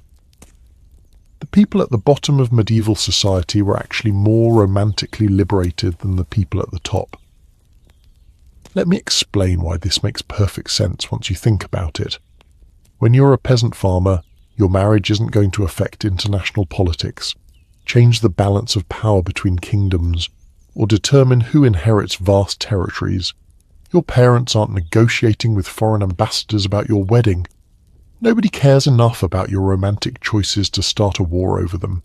According to historian Barbara Hannawalt's research on medieval English court records, peasant marriages were primarily arranged within local communities based on practical considerations like land ownership, farming skills, and family reputation. But here's the key difference. These practical considerations often included whether the couple actually liked each other. A typical peasant marriage negotiation might involve conversations like, "Well, John is a good farmer, he's not abusive, he makes Mary laugh, and he doesn't drink too much. Mary is hard-working, she's good with animals, she seems to genuinely care about John, and their families get along." These aren't romantic criteria by modern standards, but they're a lot more humane than "this marriage will secure our alliance with France." And there's evidence that peasant couples often had significant input into their marriage arrangements. According to legal records from medieval manor courts, it was common for young people to express preferences about potential spouses, and parents generally tried to accommodate these preferences if they were practical. The chronicler William Langland, writing in the 14th century, described peasant courtship customs that included seasonal festivals, group work activities, and social gatherings where young people could meet and get to know each other before any formal arrangements were made. This wasn't exactly modern dating, but it was a lot closer to what we'd recognize as normal human courtship than the political marriage negotiations of the nobility. But perhaps the most surprising aspect of peasant romance was how much genuine affection and partnership existed in these relationships. According to the research of medievalists Francis and Joseph Guise, surviving letters and legal documents from peasant households reveal couples who clearly cared about each other's welfare, shared decision-making responsibilities, and even expressed what we'd recognize as romantic feelings. For example, Court records from 13th century England include a case where a peasant man petitioned the manor court to reduce his tax burden because his wife was ill, and he wanted to spend more time caring for her rather than working in the Lord's fields. The petition was granted, which suggests that marital devotion was considered a legitimate concern even among the lowest social classes. Archaeological evidence also supports the idea that peasant marriages often involved genuine partnership and affection. Medieval household excavations reveal personal objects that appear to be gifts between spouses: carved combs, simple jewellery, decorative household items that serve no practical purpose except to show care and attention. And then there were the folk songs and popular ballads that circulated among common people. Unlike the elaborate courtly love poetry we discussed earlier, peasant love songs were remarkably direct and practical. They talked about finding partners who were kind, hard-working, and faithful. They celebrated marriages that produced healthy children and successful households. They weren't about transcendent passion or impossible longing. They were about building good lives with people you actually liked. According to musicologist Christopher Page, we have evidence of hundreds of popular love songs from medieval Europe that were performed at village festivals, harvest celebrations, and seasonal gatherings. These songs reveal a romantic culture that was much more grounded and realistic than the aristocratic romance literature, but also much more optimistic about the possibility of finding happiness in marriage. The merchant class, meanwhile, was developing its own unique approach to romance that combined practical considerations with personal choice in ways that wouldn't look out of place in modern society. Because merchant families were concerned with business partnerships and commercial success rather than territorial control, they could afford to consider factors like personal compatibility when arranging marriages. Guild records from medieval cities show evidence of marriages that were arranged to benefit family businesses, but with significant consideration for whether the couples actually got along. According to historian Martha Howell's research on medieval urban life, merchant families often arrange for potential couples to work together or spend time in each other's company before finalizing marriage agreements. And here's something really fascinating. Merchant marriages often included provisions for wives to participate actively in family businesses, which created economic partnerships that naturally fostered emotional intimacy. When couples were working together daily to build successful enterprises, they had strong incentives to develop good communication, mutual respect, and genuine cooperation. The famous merchant family archives from medieval Dettini of Prato include hundreds of letters between Francesco Dettini and his wife Margherita that reveal a relationship built on business partnership, mutual affection, and what we'd recognize as modern companionate marriage. They argued about money, worried about each other's health, shared jokes and gossip, and clearly relied on each other for both emotional and practical support. But perhaps the most important difference between noble and common romance was the role of seasonal festivals and community celebrations in peasant courtship. According to anthropologist Natalie Zeman Davis, medieval villages had elaborate calendar cycles of festivals, harvest celebrations, and seasonal gatherings that provided structured opportunities for young people to meet, socialize, and form romantic attachments. These weren't just parties. They were sophisticated social institutions that helped communities manage courtship and marriage in ways that balanced individual choice with family and community concerns. Young people could express preferences and form attractions, but within contexts where their families and neighbours could observe and provide guidance. The May Day celebrations, harvest festivals, and winter solstice gatherings that were common throughout medieval Europe all included elements of ritualized courtship, dancing, gift-giving, games, and competitions that allowed young people to show off their skills and personalities. These festivals created what sociologist Eva Illouz would recognize as emotional capitalism, structured markets for romantic connection. And there's evidence that these community-based courtship systems were remarkably effective at creating stable, happy marriages. According to demographic research by historian E. A. Wrigley, Peasant marriages in medieval England had lower rates of abandonment and higher rates of reported satisfaction than noble marriages, despite the fact that peasants had fewer legal protections and economic resources. The key insight here is that when marriage isn't a tool of international diplomacy, it can actually function as a partnership between people who choose to build lives together. Medieval peasants and merchants figured out ways to balance practical considerations with personal compatibility that the nobility, trapped in their political marriage systems, couldn't access. But this isn't to romanticize peasant life.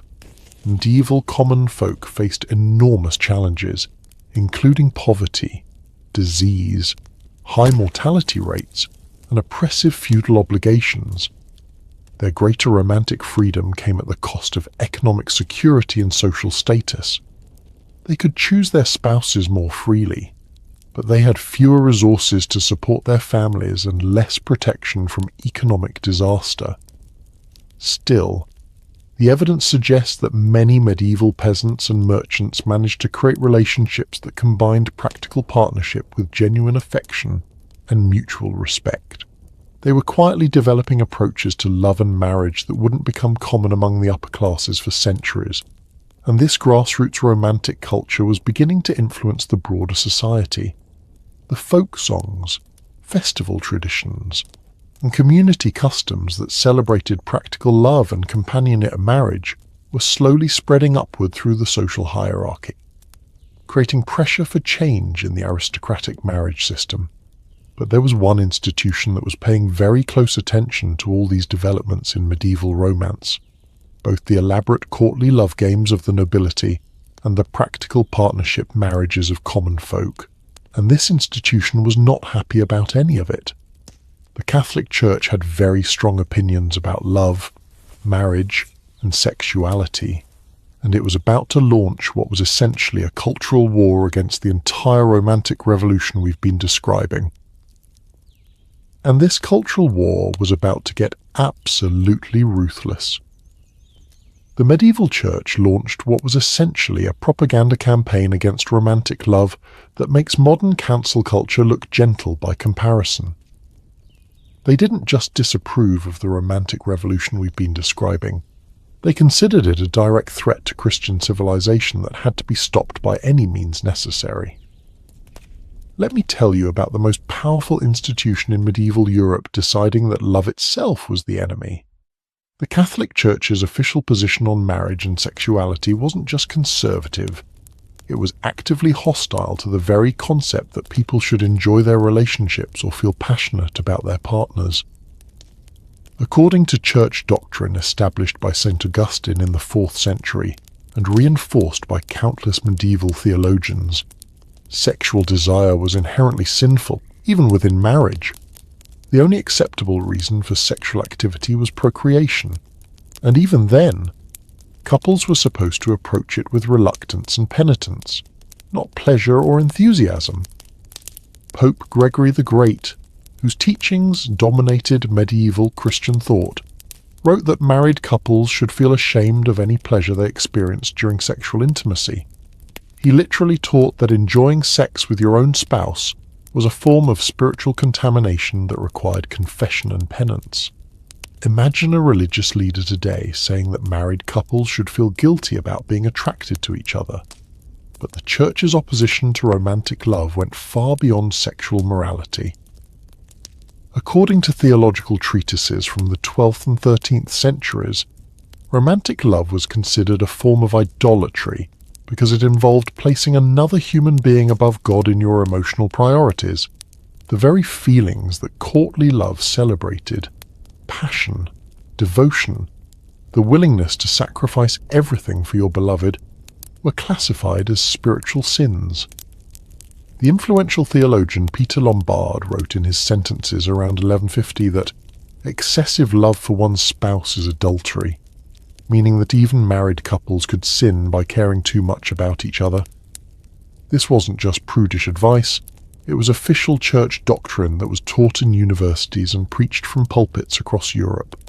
And when the troubadour movement started spreading romantic literature and courtly love culture, the Church recognized it immediately as a threat to their authority.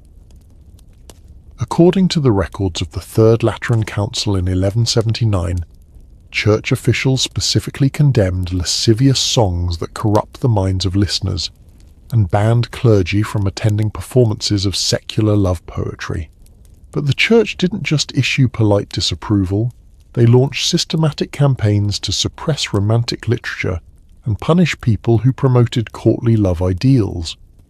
According to the chronicler William of Newburgh, several bishops in southern France organized public book burnings where troubadour manuscripts were destroyed. Some monasteries refused to copy romantic literature, effectively censoring it from preservation. The most famous example of church opposition involves the University of Paris, where church authorities attempted to ban the Romance of the Rose from being taught or discussed.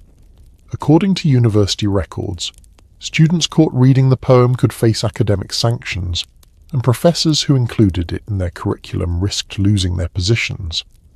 But perhaps the most ruthless tactic was the Church's use of excommunication against prominent supporters of courtly love culture. Excommunication wasn't just a religious penalty, it was social and economic death in medieval Europe. An excommunicated person couldn't receive the sacraments, couldn't be buried in consecrated ground, and couldn't participate in most forms of commercial or social activity.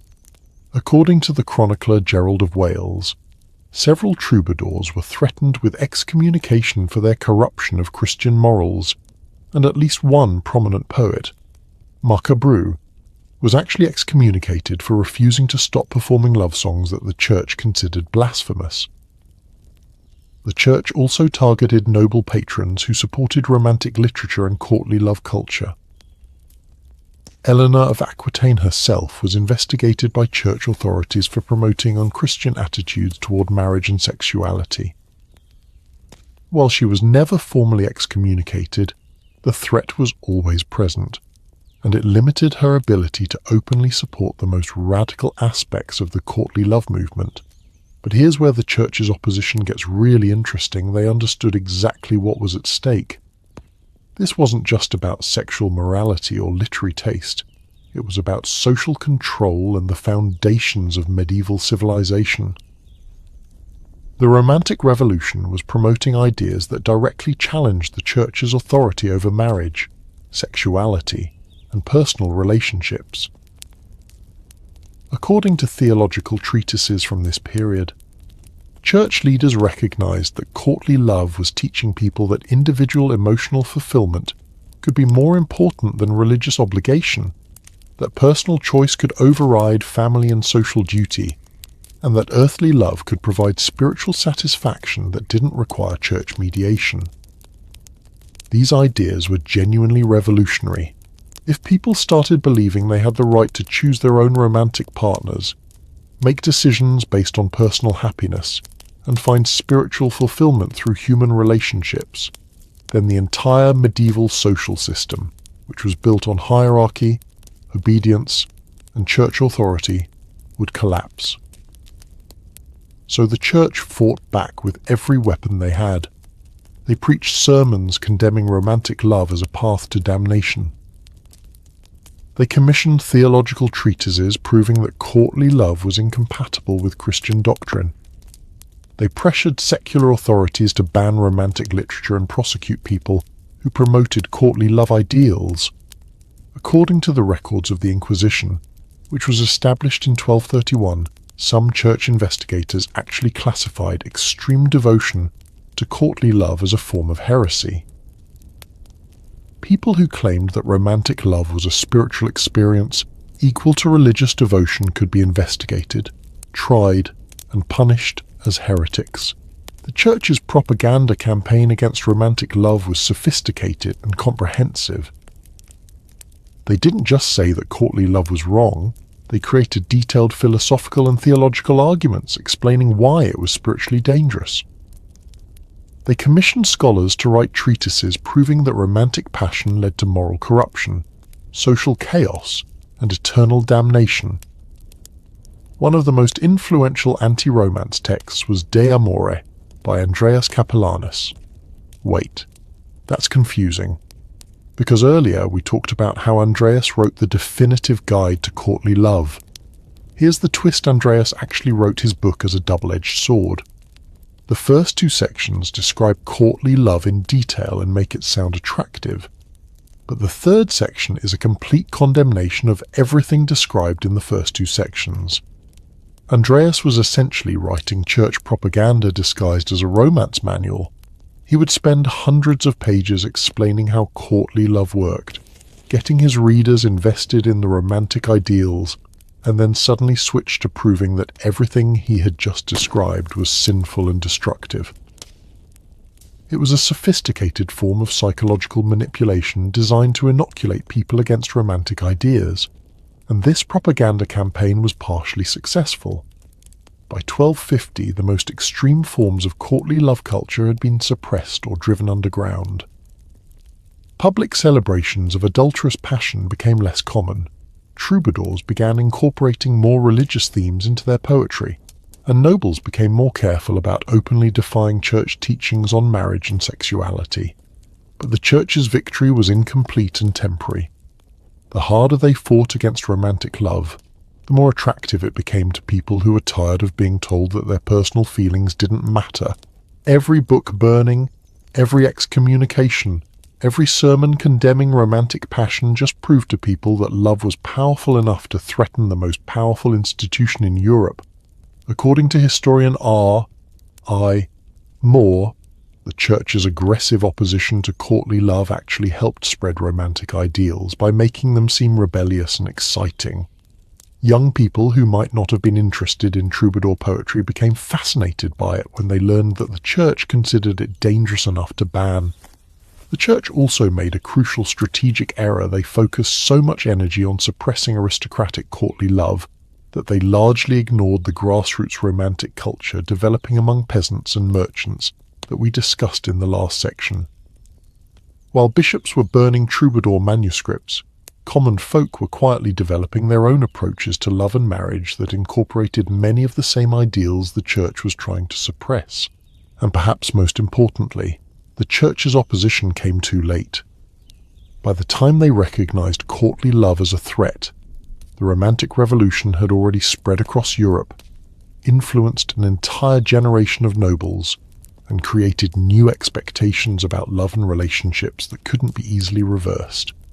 The ideas were out there, the literature had been copied thousands of times, and people had already started thinking of romantic love as a fundamental human right rather than a dangerous luxury.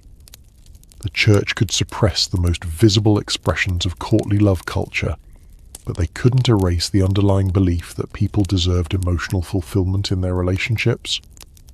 But while the church was fighting this cultural war against romantic love, something unexpected was happening in the real world of medieval politics and international relations.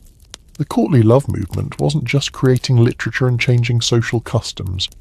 It was starting to influence actual political decisions in ways that would have consequences far beyond anything the church had imagined. Because when kings and queens start making major political choices based on romantic feelings rather than strategic calculations, the results can be catastrophic. And as we're about to discover, medieval romantic affairs didn't just break hearts, they broke kingdoms, started wars, and literally changed the map of Europe. And they absolutely did. Medieval romantic affairs didn't just break hearts, they started wars, toppled kingdoms, and changed the map of Europe in ways that killed hundreds of thousands of people. I'm not exaggerating when I say that some of the bloodiest conflicts in European history can be traced directly back to someone falling in love with the wrong person at the wrong time. This is where the Romantic Revolution we've been following crashes head first into the brutal realities of medieval politics, and the results are so dramatic that they make modern political scandals look like kindergarten playground disputes. Let's start with the biggest example, the 100 Years' War between England and France, which lasted from 1337 to 1453 and killed an estimated 2.3 to 3.3 million people. Most history books will tell you this war was about territorial disputes and feudal obligations, But here's the shocking truth: the entire conflict can be traced back to Eleanor of Aquitaine's romantic choices 200 years earlier.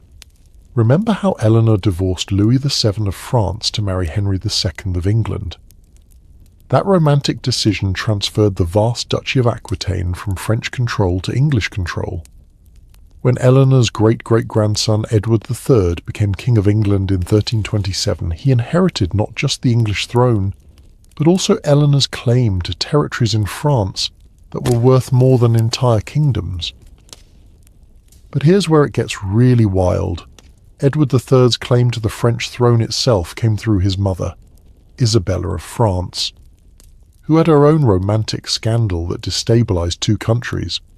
According to the chronicler Geoffrey Le Baker, Isabella was married to Edward III of England in a political arrangement, but she fell in love with a French nobleman named Roger Mortimer and eventually helped overthrow her own husband. So when Edward III claimed the French throne in 1337, starting the 100 Years' War, he was essentially saying, "My great-great-grandmother chose love over politics 200 years ago. My mother chose love over loyalty 20 years ago. And now I'm going to use those romantic decisions as justification for conquering France." It's like if someone today started World War III because their ancestors had complicated dating histories. And the casualties were staggering. The Battle of Crécy alone killed over 10,000 people. The Siege of Calais starved an entire city. The Battle of Poitiers destroyed the French nobility. All of this death and destruction because Eleanor of Aquitaine decided she'd rather be married to someone she actually liked. But Eleanor's romantic choices weren't the only love affairs that caused massive political disasters. Let me tell you about the romantic scandal that nearly destroyed the Holy Roman Empire and created one of the most bizarre political situations in medieval history.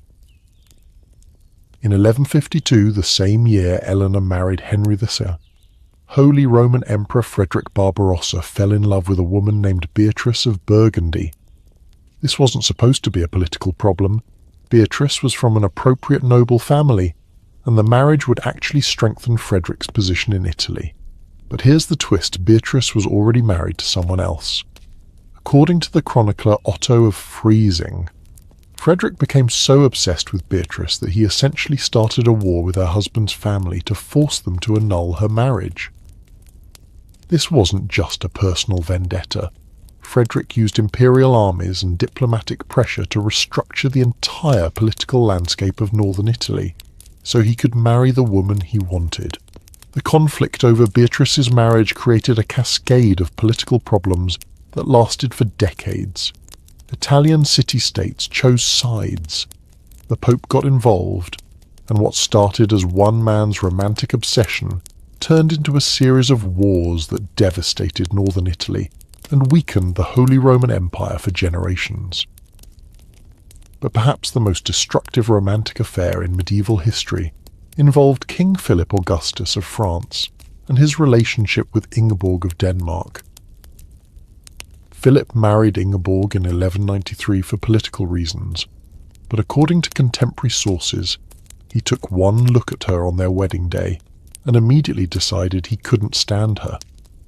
Some chroniclers suggest he was already in love with someone else. Others claim he found Ingeborg physically repulsive. Whatever the reason, Philip's rejection of Ingeborg created a diplomatic crisis that lasted for 20 years. The Danish king demanded that Philip honour the marriage or return Ingeborg's dowry. The Pope threatened to place all of France under interdict, essentially excommunicating an entire country if Philip didn't reconcile with his wife. Philip's own nobles were divided about whether to support their king's personal feelings or honour their international obligations.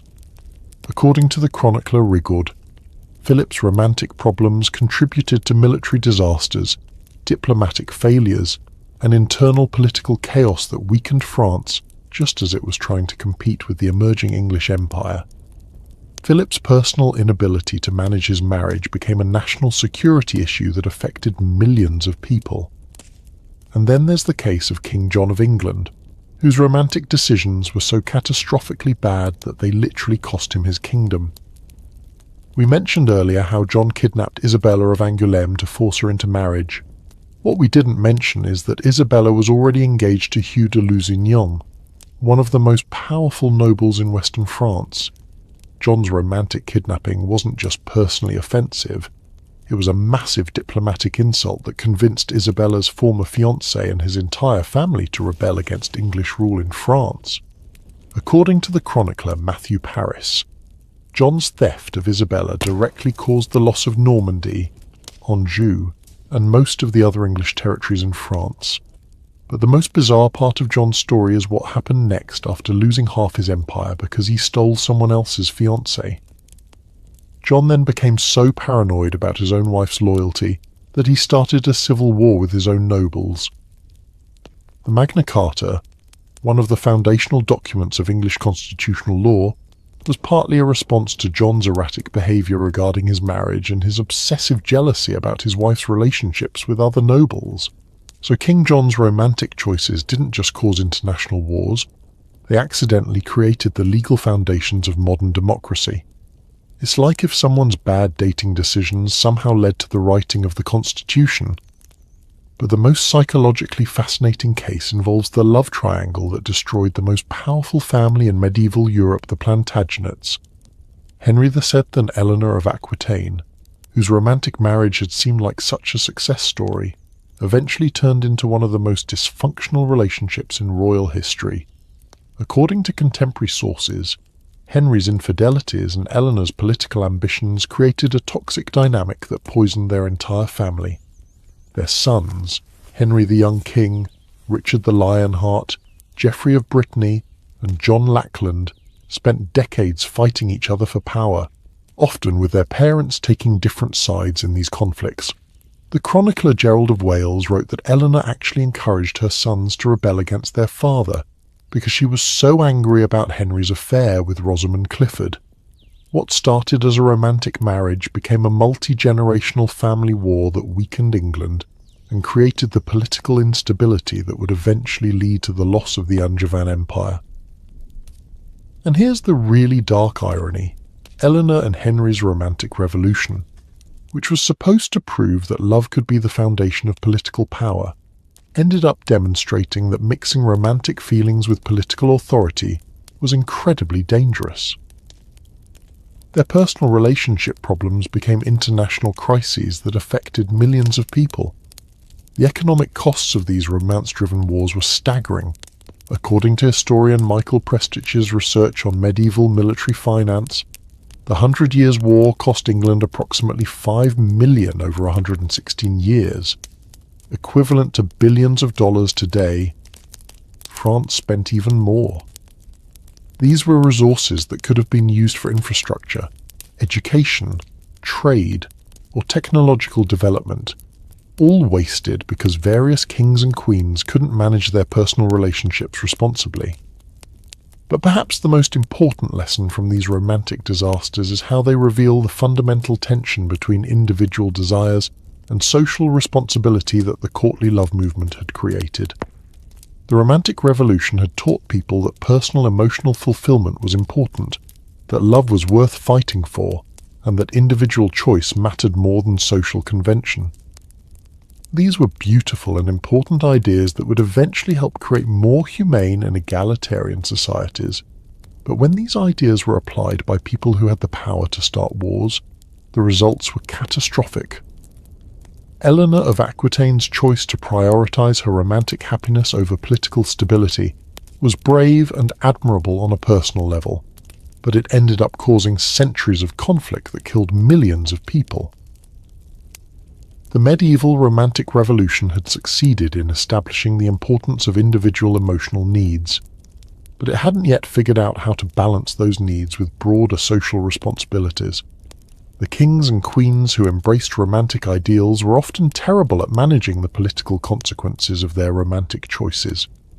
And this tension between personal freedom and social responsibility was about to create an even more fundamental problem, because the Romantic Revolution hadn't just changed how people thought about love and marriage, it had completely transformed ideas about gender roles, power relationships, and what it meant to be a man or woman in medieval society. And those changes were about to collide with centuries of established social structures in ways that would reshape European civilization. And this collision would accidentally create the gender stereotypes we're still fighting today. Medieval courtly love didn't just change how people thought about romance, it completely revolutionized ideas about masculinity and femininity in ways that are still shaping our relationships, our workplace dynamics, and our cultural expectations about how men and women should behave. Here's the mind-blowing irony. The same movement that gave women more agency in choosing their romantic partners also created impossible standards that trapped them in new forms of limitation. The Romantic Revolution was supposed to liberate people from the constraints of medieval society, but instead it created a different kind of prison, one made of idealized expectations that no real human being could ever fulfill. Let me explain how this happened, because it's one of the most fascinating examples of unintended consequences in human history. Before courtly love, medieval gender roles were brutal but simple. Men were warriors, rulers, and property owners. Women were property, baby makers, and household managers. These roles were oppressive, but they were also clear and practical. Then Eleanor of Aquitaine and her circle introduced the revolutionary idea that women could be objects of worship, inspiration, and spiritual devotion. Suddenly, ladies weren't just wives and mothers, they were muses, goddesses, and arbiters of moral and aesthetic value. According to courtly love philosophy, a true knight didn't just serve his lord, he served his lady, and that service was supposed to make him a better person. This sounds progressive, and in many ways it was. For the first time in European history, women were being celebrated for their intelligence, their moral judgment, and their emotional sophistication. The troubadour poetry we discussed earlier portrayed women as complex individuals with their own desires, preferences, and agency. Compared to the earlier medieval view of women as either saints or sinners, this was revolutionary. But here's where it gets complicated. Courtly love didn't just elevate women, it turned them into impossible ideals. According to the literature and philosophy of courtly love, the perfect lady was beautiful but modest, intelligent but not threatening, passionate but pure, powerful but submissive. She was supposed to inspire men to great deeds while never actually doing anything herself. The damsel in distress archetype that we're still dealing with today was essentially invented by the courtly love movement. The idea that women need to be rescued, that they're too delicate for real-world problems, that their primary function is to motivate men to be heroic. These concepts didn't exist in earlier medieval culture, where women were expected to be tough, practical, and capable of handling whatever life threw at them. According to literary historian Sarah Kay's research on medieval romance literature, the perfect courtly love lady was described as simultaneously powerful and powerless. She had the power to inspire knights to perform great deeds, but she couldn't perform those deeds herself. She could judge men's worthiness, but she couldn't determine her own fate. She was placed on a pedestal, but that pedestal was also a cage. And this created a psychological trap that we're still dealing with today. Women were told they were special, valuable, and worthy of worship, but only if they remained passive, pure, and essentially decorative. The moment a woman tried to exercise real power or make independent choices, she was no longer fulfilling the courtly love ideal. Eleanor of Aquitaine herself experienced this contradiction. She was celebrated as the inspiration for courtly love culture, but when she actually exercised political power, leading the Second Crusade, divorcing Louis VII, participating in her son's rebellions against Henry II, she was criticized for being unwomanly, dangerous, and unnatural. The chronicler Gerald of Wales wrote that Eleanor was admirable when she was inspiring poets and hosting literary salons, but threatening when she was making political decisions or challenging male authority. Even the movement she had helped create couldn't fully accept a woman who combined romantic idealization with real-world power. Meanwhile, courtly love was creating equally impossible standards for men. The ideal knight was supposed to be brave but gentle, powerful but humble, passionate but controlled. He was expected to perform incredible feats of heroism to win his lady's favour, but he was also supposed to be satisfied with purely spiritual rewards for his efforts.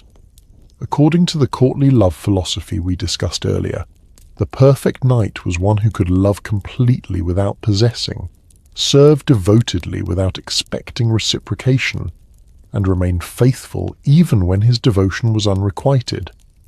These standards created a model of masculinity that was emotionally sophisticated but psychologically torturous.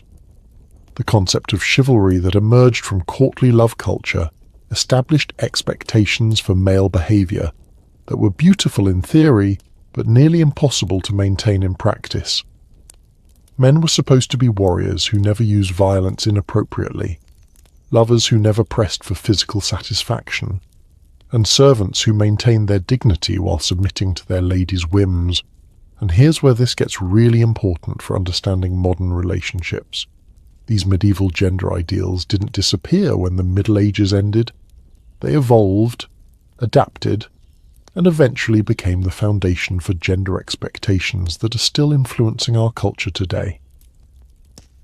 The idea that women should be beautiful, inspiring, and morally superior, but not too ambitious or independent, that comes straight from courtly love literature.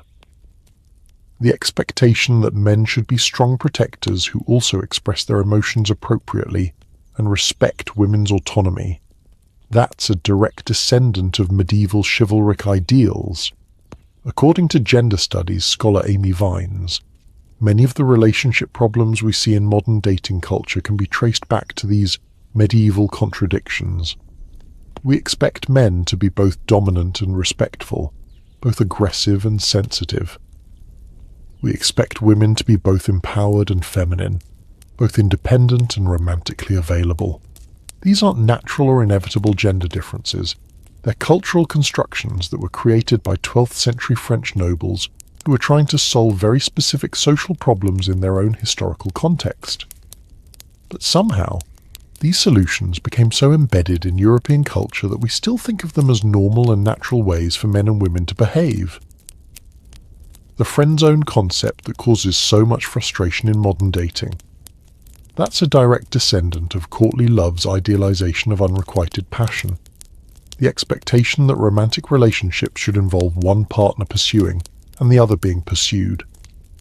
That comes from medieval courtly love dynamics. The idea that true love requires some form of suffering or obstacle, that's straight out of troubadour poetry. But perhaps the most problematic legacy of medieval courtly love is the way it separated romantic idealization from practical partnership. In the courtly love system, the lady you worshipped wasn't the woman you married and built a life with. Passionate love was supposed to be spiritual and transcendent, while marriage was supposed to be practical and social. This separation created a psychological split that we're still dealing with today. Many people struggle to combine romantic passion with domestic partnership, spiritual connection with practical cooperation, or idealized love with day-to-day relationship maintenance. We've inherited a cultural system that taught us to think of true love and real partnership as fundamentally different things. According to relationship psychologist Helen Fisher's research, many modern relationship problems stem from trying to find one person who can fulfill all the different roles that medieval culture assigned to different people. We want our romantic partners to be both the idealized beloved of courtly love poetry and the practical companion of medieval marriage arrangements, and this creates impossible expectations that no real relationship can fulfill. We expect our partners to inspire us to be better people, while also helping us manage our daily responsibilities. We want them to be mysterious and exciting while also being reliable and predictable. We want passionate romance that lasts for decades without any of the work or compromise that long-term partnerships actually require. The medieval courtly love movement created beautiful literature and inspired important social changes, but it also established relationship ideals that were designed for fantasy rather than reality. And because these ideals became so deeply embedded in European culture, we inherited a romantic system that sets people up for disappointment and frustration. But here's the really important part. Understanding this history doesn't mean we have to be trapped by it. Once we recognize that our ideas about gender and romance are cultural constructions rather than natural facts, we can start making conscious choices about which aspects of this inheritance we want to keep and which we want to change. The medieval romantic revolution proved that it's possible to transform how entire civilizations think about love, relationships, and human connection. If Eleanor of Aquitaine and her circle could revolutionize European culture in the 12th century, then we can certainly evolve our own relationship expectations in the 21st century. But before we can figure out how to do that, we need to understand how these medieval ideas actually made the journey from Eleanor's court to our modern dating apps. Because the path from 12th century courtly love to contemporary romance culture is even more surprising and complicated than you might expect. And the journey is absolutely wild, because the path from medieval courtly love to modern romance involves the Protestant Reformation, the invention of the printing press, the rise of capitalism, 2 world wars, and a sexual revolution. It's like watching a medieval idea time travel through 800 years of history, picking up new features and losing old ones, until it becomes something that would be both recognizable and shocking to Eleanor of Aquitaine. Let me take you on this incredible historical journey, because understanding how we got from ladies are goddesses to be worshipped from afar to swipe right if you're interested is going to completely change how you think about modern dating. The first major transformation happened during the Renaissance, when medieval courtly love collided with humanism and classical literature.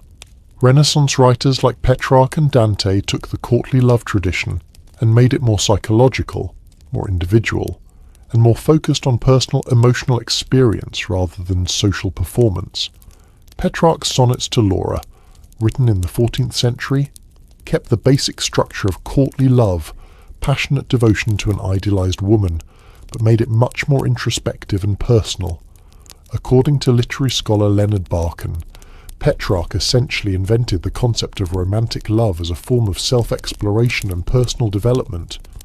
This was a crucial shift, because it moved romantic love from being primarily about social relationships and public performance to being about individual psychology and private experience.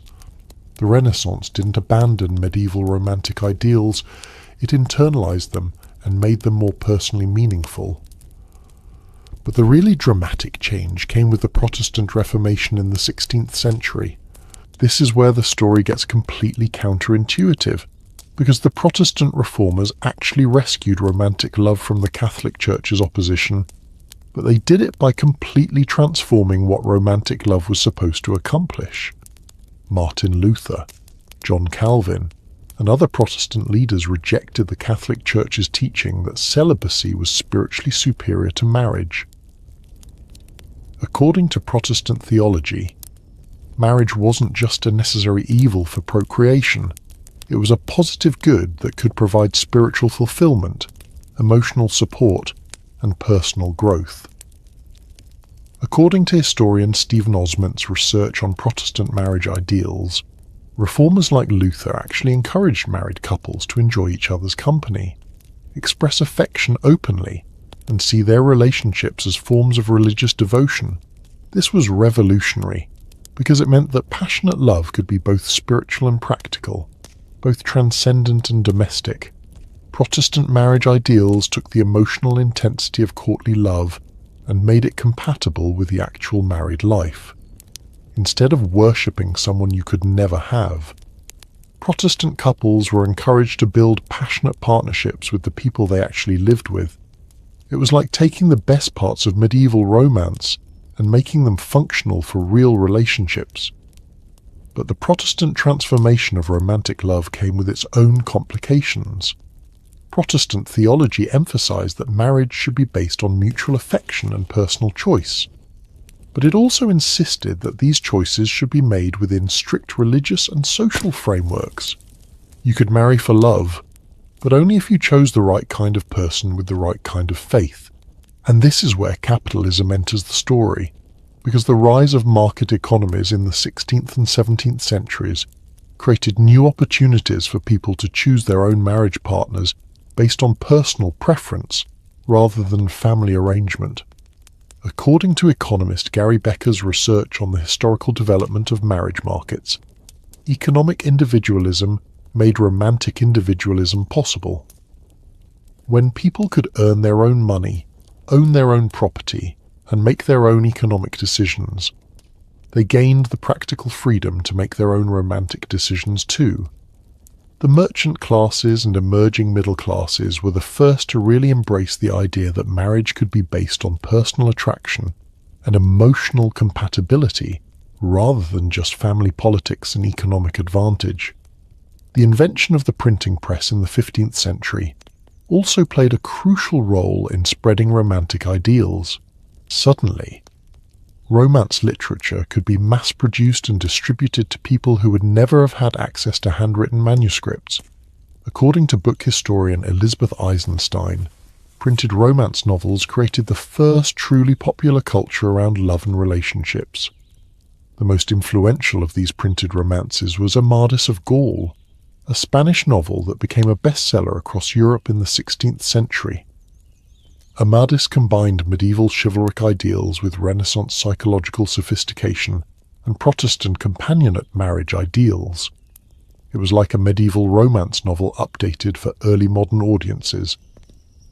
But perhaps the most important transformation happened during the Enlightenment in the 17th and 18th centuries, when philosophers and writers began arguing that romantic love could be based on reason, compatibility, and mutual respect rather than just passion, suffering, and idealization.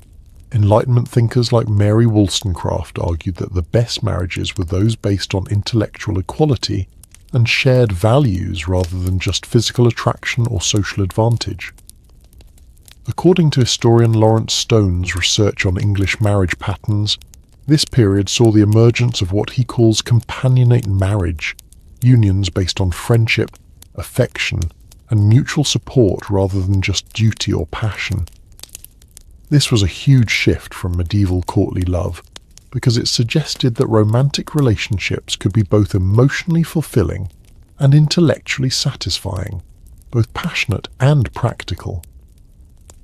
The Enlightenment essentially solved the medieval problem of separating idealized love from real partnership by arguing that the best relationships combined both.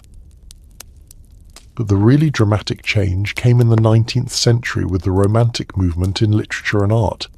Romantic poets like Lord Byron, Percy Shelley, and John Keats took medieval courtly love ideals and combined them with Enlightenment psychology and Protestant marriage theology to create something entirely new. The idea that romantic love could be the most important and meaningful experience in human life. According to literary historian Mario Praz, romantic literature established the expectation that everyone deserved to experience passionate, transformative love, and that finding this love was more important than social convention, family obligation, or practical consideration. This was the birth of the modern belief that romantic fulfillment is a basic human right. The 19th century also saw the emergence of dating culture, at least among the middle and upper classes. Instead of marriages being arranged by families, young people began meeting potential partners through social events, shared activities, and mutual friends. According to historian Beth Bailey's research on American courtship customs, this period established many of the dating rituals that we still recognize today. But the most revolutionary changes came in the 20th century, when 2 world wars, the women's suffrage movement, and the sexual revolution completely transformed how people thought about gender, relationships, and personal freedom. Suddenly, the medieval assumption that men and women had fundamentally different roles and capabilities was being challenged by real-world evidence that women could do everything men could do. The invention of reliable birth control in the 1960s was particularly crucial because it meant that sexual activity could be separated from reproduction for the first time in human history. According to sociologist Anthony Giddens, this technological change made it possible for people to pursue romantic and sexual relationships purely for emotional and physical satisfaction, rather than for practical purposes. And this is where we get to the really interesting part. The sexual revolution of the 1960s actually brought us full circle back to some aspects of medieval courtly love. Suddenly, people were encouraged to pursue passionate relationships that might not lead to marriage, to prioritize emotional and sexual compatibility over practical considerations, and to see romantic fulfillment as more important than social convention. But there was one crucial difference: the sexual revolution democratized these ideals. Medieval courtly love was a game for the aristocracy, but 1960s romantic culture was supposed to be available to everyone regardless of social class, economic status, or family background. The development of online dating in the 1990s and dating apps in the 2000s represents the latest evolution in this 800-year journey. According to technology sociologist Eva Illouz, dating apps combine medieval courtly love's emphasis on choice and pursuit with Enlightenment ideals about rational partner selection and modern expectations about sexual freedom and personal autonomy. When you're swiping through profiles on Tinder, you're participating in a mate selection process that combines elements from every historical period we've discussed: medieval idealization of beauty and status, Renaissance psychology and personal preference, Protestant emphasis on individual choice, Enlightenment rationality and compatibility assessment, romantic expectations about passionate love, and modern assumptions about sexual freedom and gender equality. It's like using a technology that contains 800 years of accumulated cultural ideas about what love should be and how relationships should work. No wonder modern dating is so complicated and confusing. We're trying to navigate a system that contains contradictory expectations from completely different historical periods. But here's what's really fascinating: despite all these historical transformations, many of our core assumptions about romantic love are still recognizably medieval. We still expect love to involve some form of pursuit and conquest.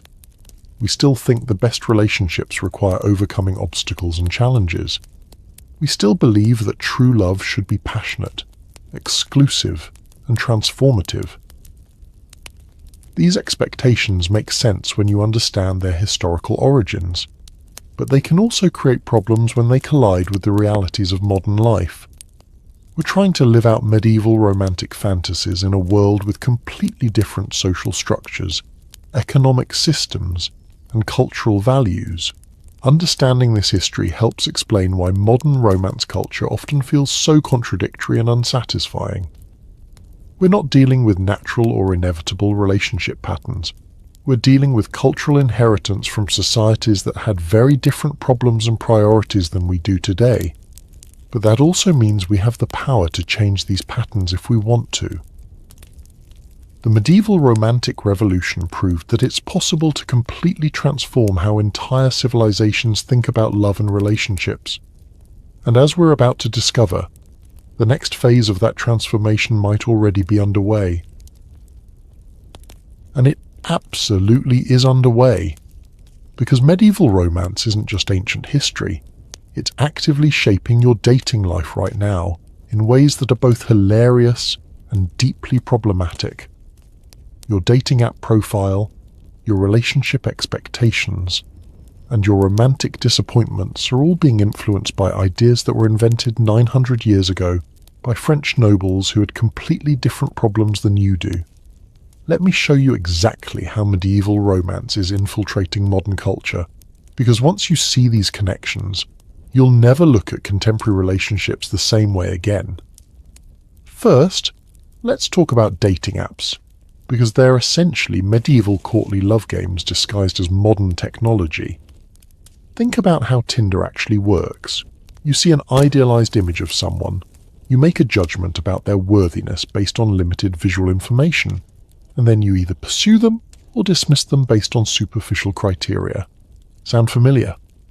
That's exactly how medieval courtly love worked, except instead of painted portraits, we have Instagram-filtered selfies. According to digital anthropologist Nancy Baim's research on online dating culture, dating apps reproduce many of the same dynamics that made courtly love simultaneously exciting and frustrating. The emphasis on visual perfection, the importance of status symbols, the expectation that pursuit should involve some form of performance or demonstration of worthiness. These are all direct descendants of medieval romantic culture. And just like medieval courtly love, dating app culture often prioritizes the fantasy of romance over the reality of relationships. According to sociologist Eva Illouz, many people spend more time crafting their dating profiles and imagining perfect relationships than they do actually getting to know real people or building genuine connections. The swipe culture phenomenon is particularly medieval in its approach to romantic choice. Medieval nobles could afford to be incredibly picky about their romantic interests because they lived in a world where marriage and romance were separate systems.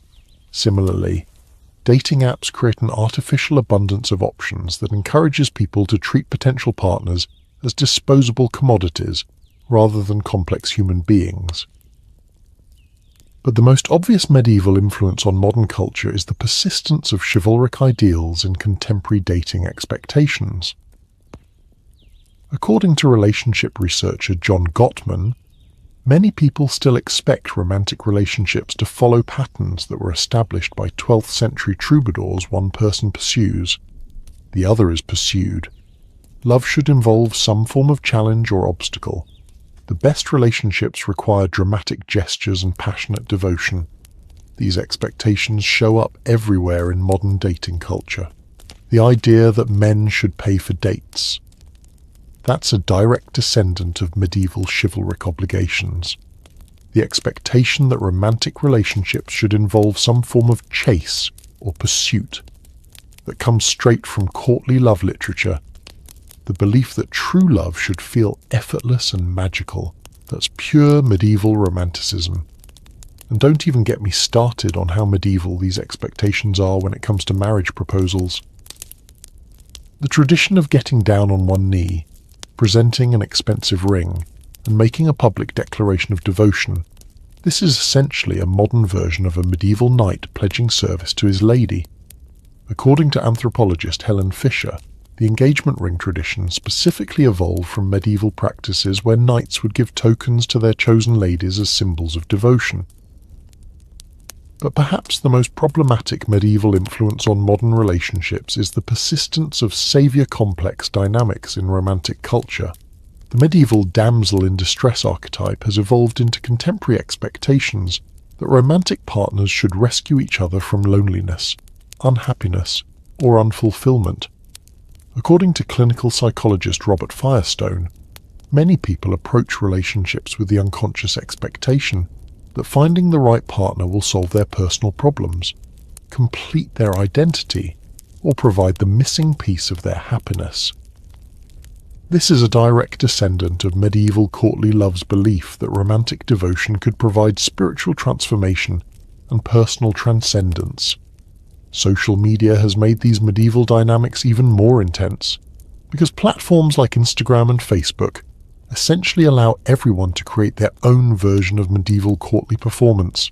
People curate idealized versions of their relationships, perform romantic devotion for public audiences, and compete for social validation based on how perfectly their love lives conform to romantic ideals. According to media studies scholar Alice Marwick, social media romance culture reproduces many of the same status competitions and performative elements that characterized medieval courtly love. The pressure to document romantic gestures, celebrate relationship milestones publicly, and maintain the appearance of perfect romantic happiness. These are all modern versions of the elaborate social performances that defined Eleanor of Aquitaine's court at Poitiers. And just like medieval courtly love, social media romance culture often prioritizes the appearance of perfect love over the reality of healthy relationships. People spend enormous amounts of time and energy crafting the perfect couples photos, writing romantic captions, and documenting elaborate date activities, often at the expense of actually communicating with their partners or addressing real relationship issues. The influence of medieval romance on modern popular culture is absolutely everywhere once you start looking for it. Every romantic comedy that features a guy making a grand gesture to win back his love interest, that's medieval, chivalric romance. Every story about someone who has to choose between practical stability and passionate love, that's the medieval conflict between arranged marriage and courtly love. Every narrative about true love conquering all obstacles, that's straight out of troubadour poetry. According to film studies scholar Leisure Grindon, Hollywood romantic comedies consistently reproduce medieval romantic tropes that have very little to do with how healthy modern relationships actually work. The expectation that love should be instantly recognizable, effortlessly magical, and capable of overcoming any practical obstacle. These are fantasy ideals that were created for entertainment purposes, not instruction manuals for real life. But the most fascinating modern manifestation of medieval romance is how it's influenced contemporary discussions about gender roles and relationship expectations. The ongoing cultural debates about masculinity, femininity, and romantic responsibility are essentially updated versions of the same conflicts that the courtly love movement created in the 12th century. The modern nice guy phenomenon, where men expect romantic success in exchange for basic courtesy and respect, is a direct descendant of medieval chivalric ideals that promised knights would be rewarded for virtuous behavior. The contemporary frustration with friend zone dynamics comes straight from courtly love's celebration of unrequited passion as noble and meaningful. Similarly, many modern discussions about female empowerment and romantic agency are still struggling with contradictions that were created by medieval courtly love culture. The tension between wanting to be valued and respected while also maintaining romantic appeal, the difficulty of balancing independence with partnership, the challenge of being both strong and vulnerable. These are all problems that can be traced back to the impossible standards that courtly love created for medieval women. According to gender studies researcher Stephanie Kuntz, many contemporary relationship problems stem from trying to apply romantic ideals that were designed for a completely different social and economic system. We're trying to live out medieval fantasies of passionate, transformative love within modern contexts of gender equality, economic partnership, and democratic decision-making. And this creates impossible expectations that no real relationship can fulfill. We want our partners to be both the idealized beloved of medieval poetry and the practical companion of modern life. We expect romantic relationships to provide both transcendent spiritual experience and daily emotional support. We want passion that never fades and partnerships that handle all the mundane realities of contemporary existence. The result is a culture where people are often disappointed by relationships that are actually quite healthy and functional because they don't live up to romantic ideals that were never meant to be practical guides for real life. We've inherited a romantic system that was designed for fantasy and performance, and we're trying to use it as a blueprint for actual human connection. But understanding this history also provides hope, because it reveals that our romantic expectations aren't natural or inevitable. They're cultural constructions that can be changed if we want to change them. The medieval romantic revolution proved that it's possible to completely transform how entire civilizations think about love, relationships, and human connection. And recognizing the medieval origins of our romantic culture might be the first step toward creating new approaches to love that are better suited to contemporary life.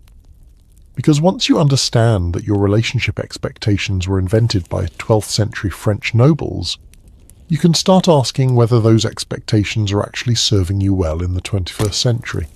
So after everything we've discovered about the real history of medieval romance, the political calculations, the literary innovations, the religious opposition, the social transformations, and the lasting cultural influence, what does it all actually mean?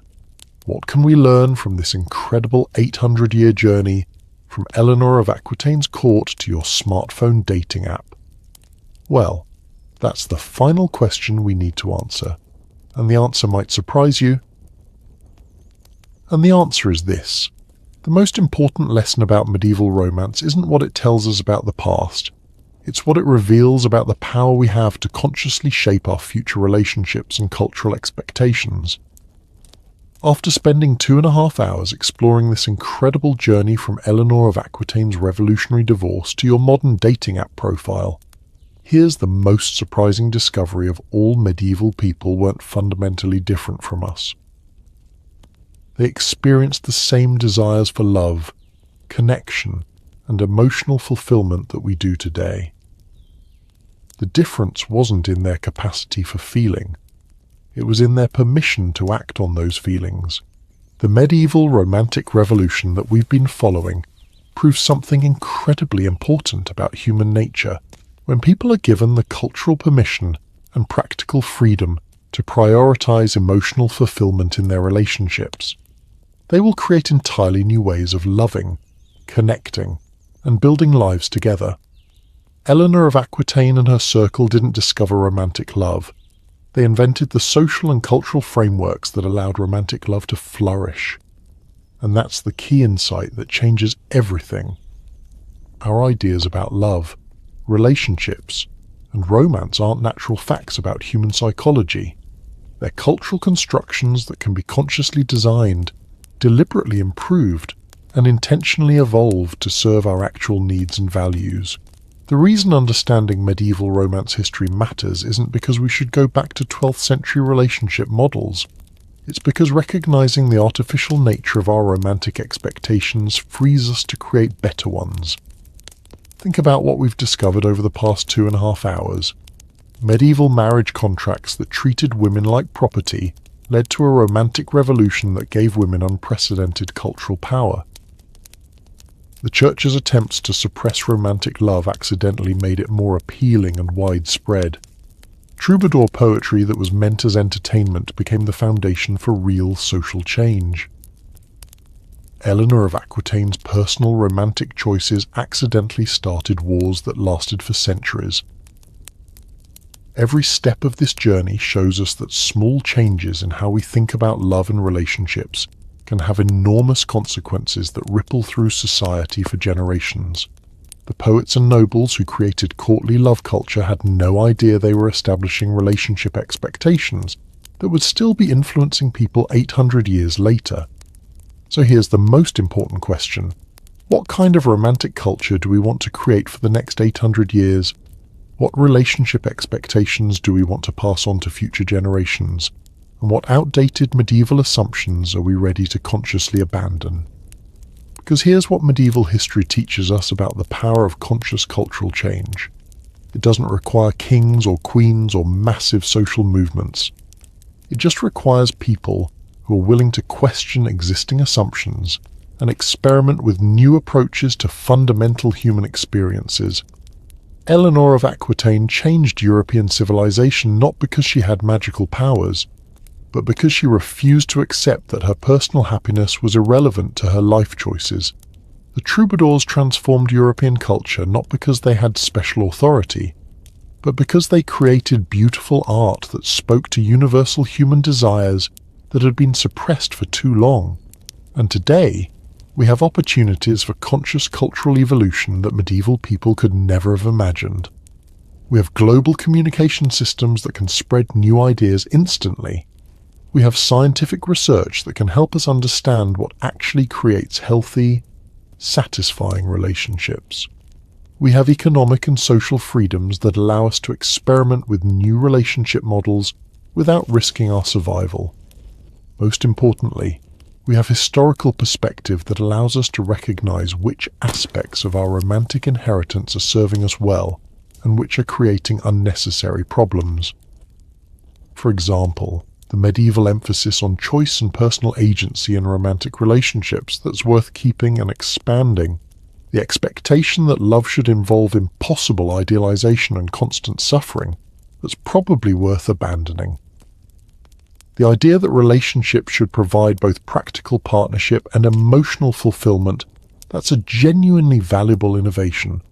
The assumption that one person should fulfill all of our romantic and sexual, intellectual, and spiritual needs that might be setting unrealistic expectations.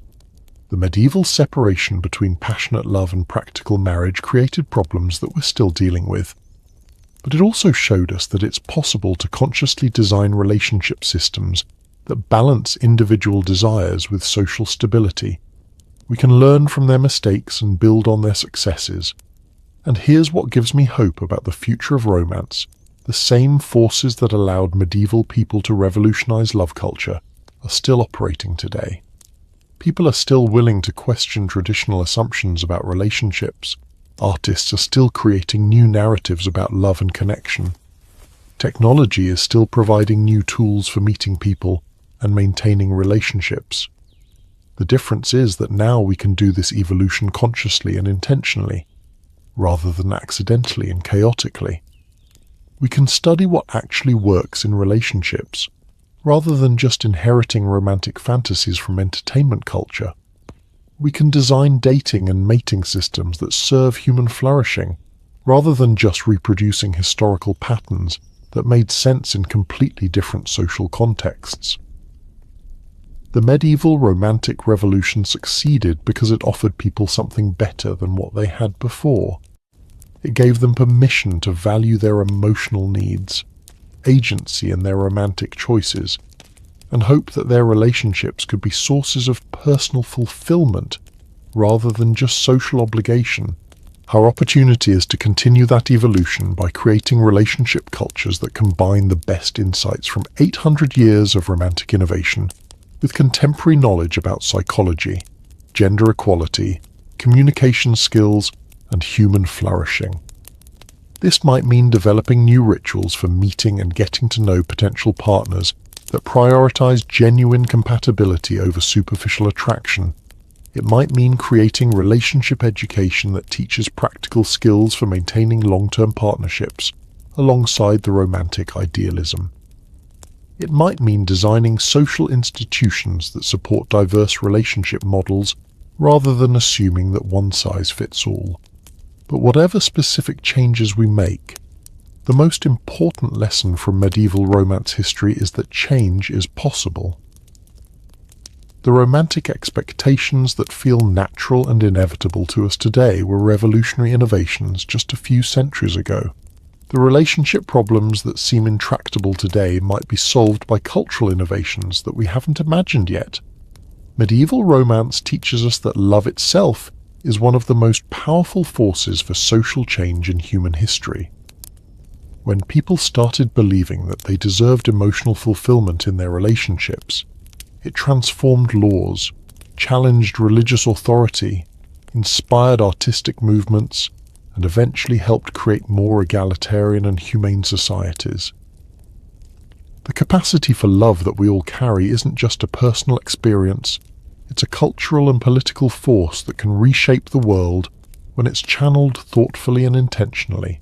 So here's my final challenge to you now that you understand the real history of medieval romance. How will you use that knowledge to create better relationships in your own life? What medieval assumptions are you ready to abandon? What innovations are you willing to experiment with? And how will you contribute to the ongoing evolution of human love culture? Because the story of medieval romance isn't really finished.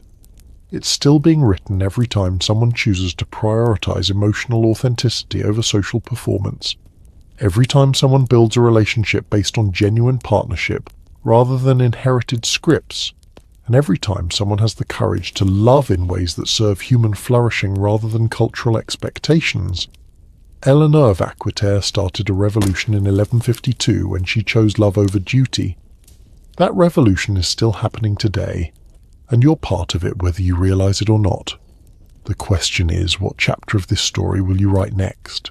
And that brings us to the end of our incredible journey through the real story of medieval romance.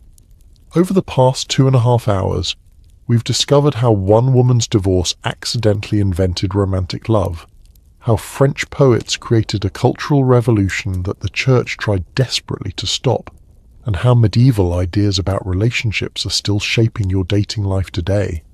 We've seen that the brutal realities of medieval marriage led to a romantic rebellion that transformed European civilization. We've learned how troubadours turned love into an art form, how courtly romance created impossible gender ideals we're still struggling with, and how romantic affairs literally started wars that changed the map of Europe. Most importantly, we've discovered that our modern ideas about love aren't natural or inevitable.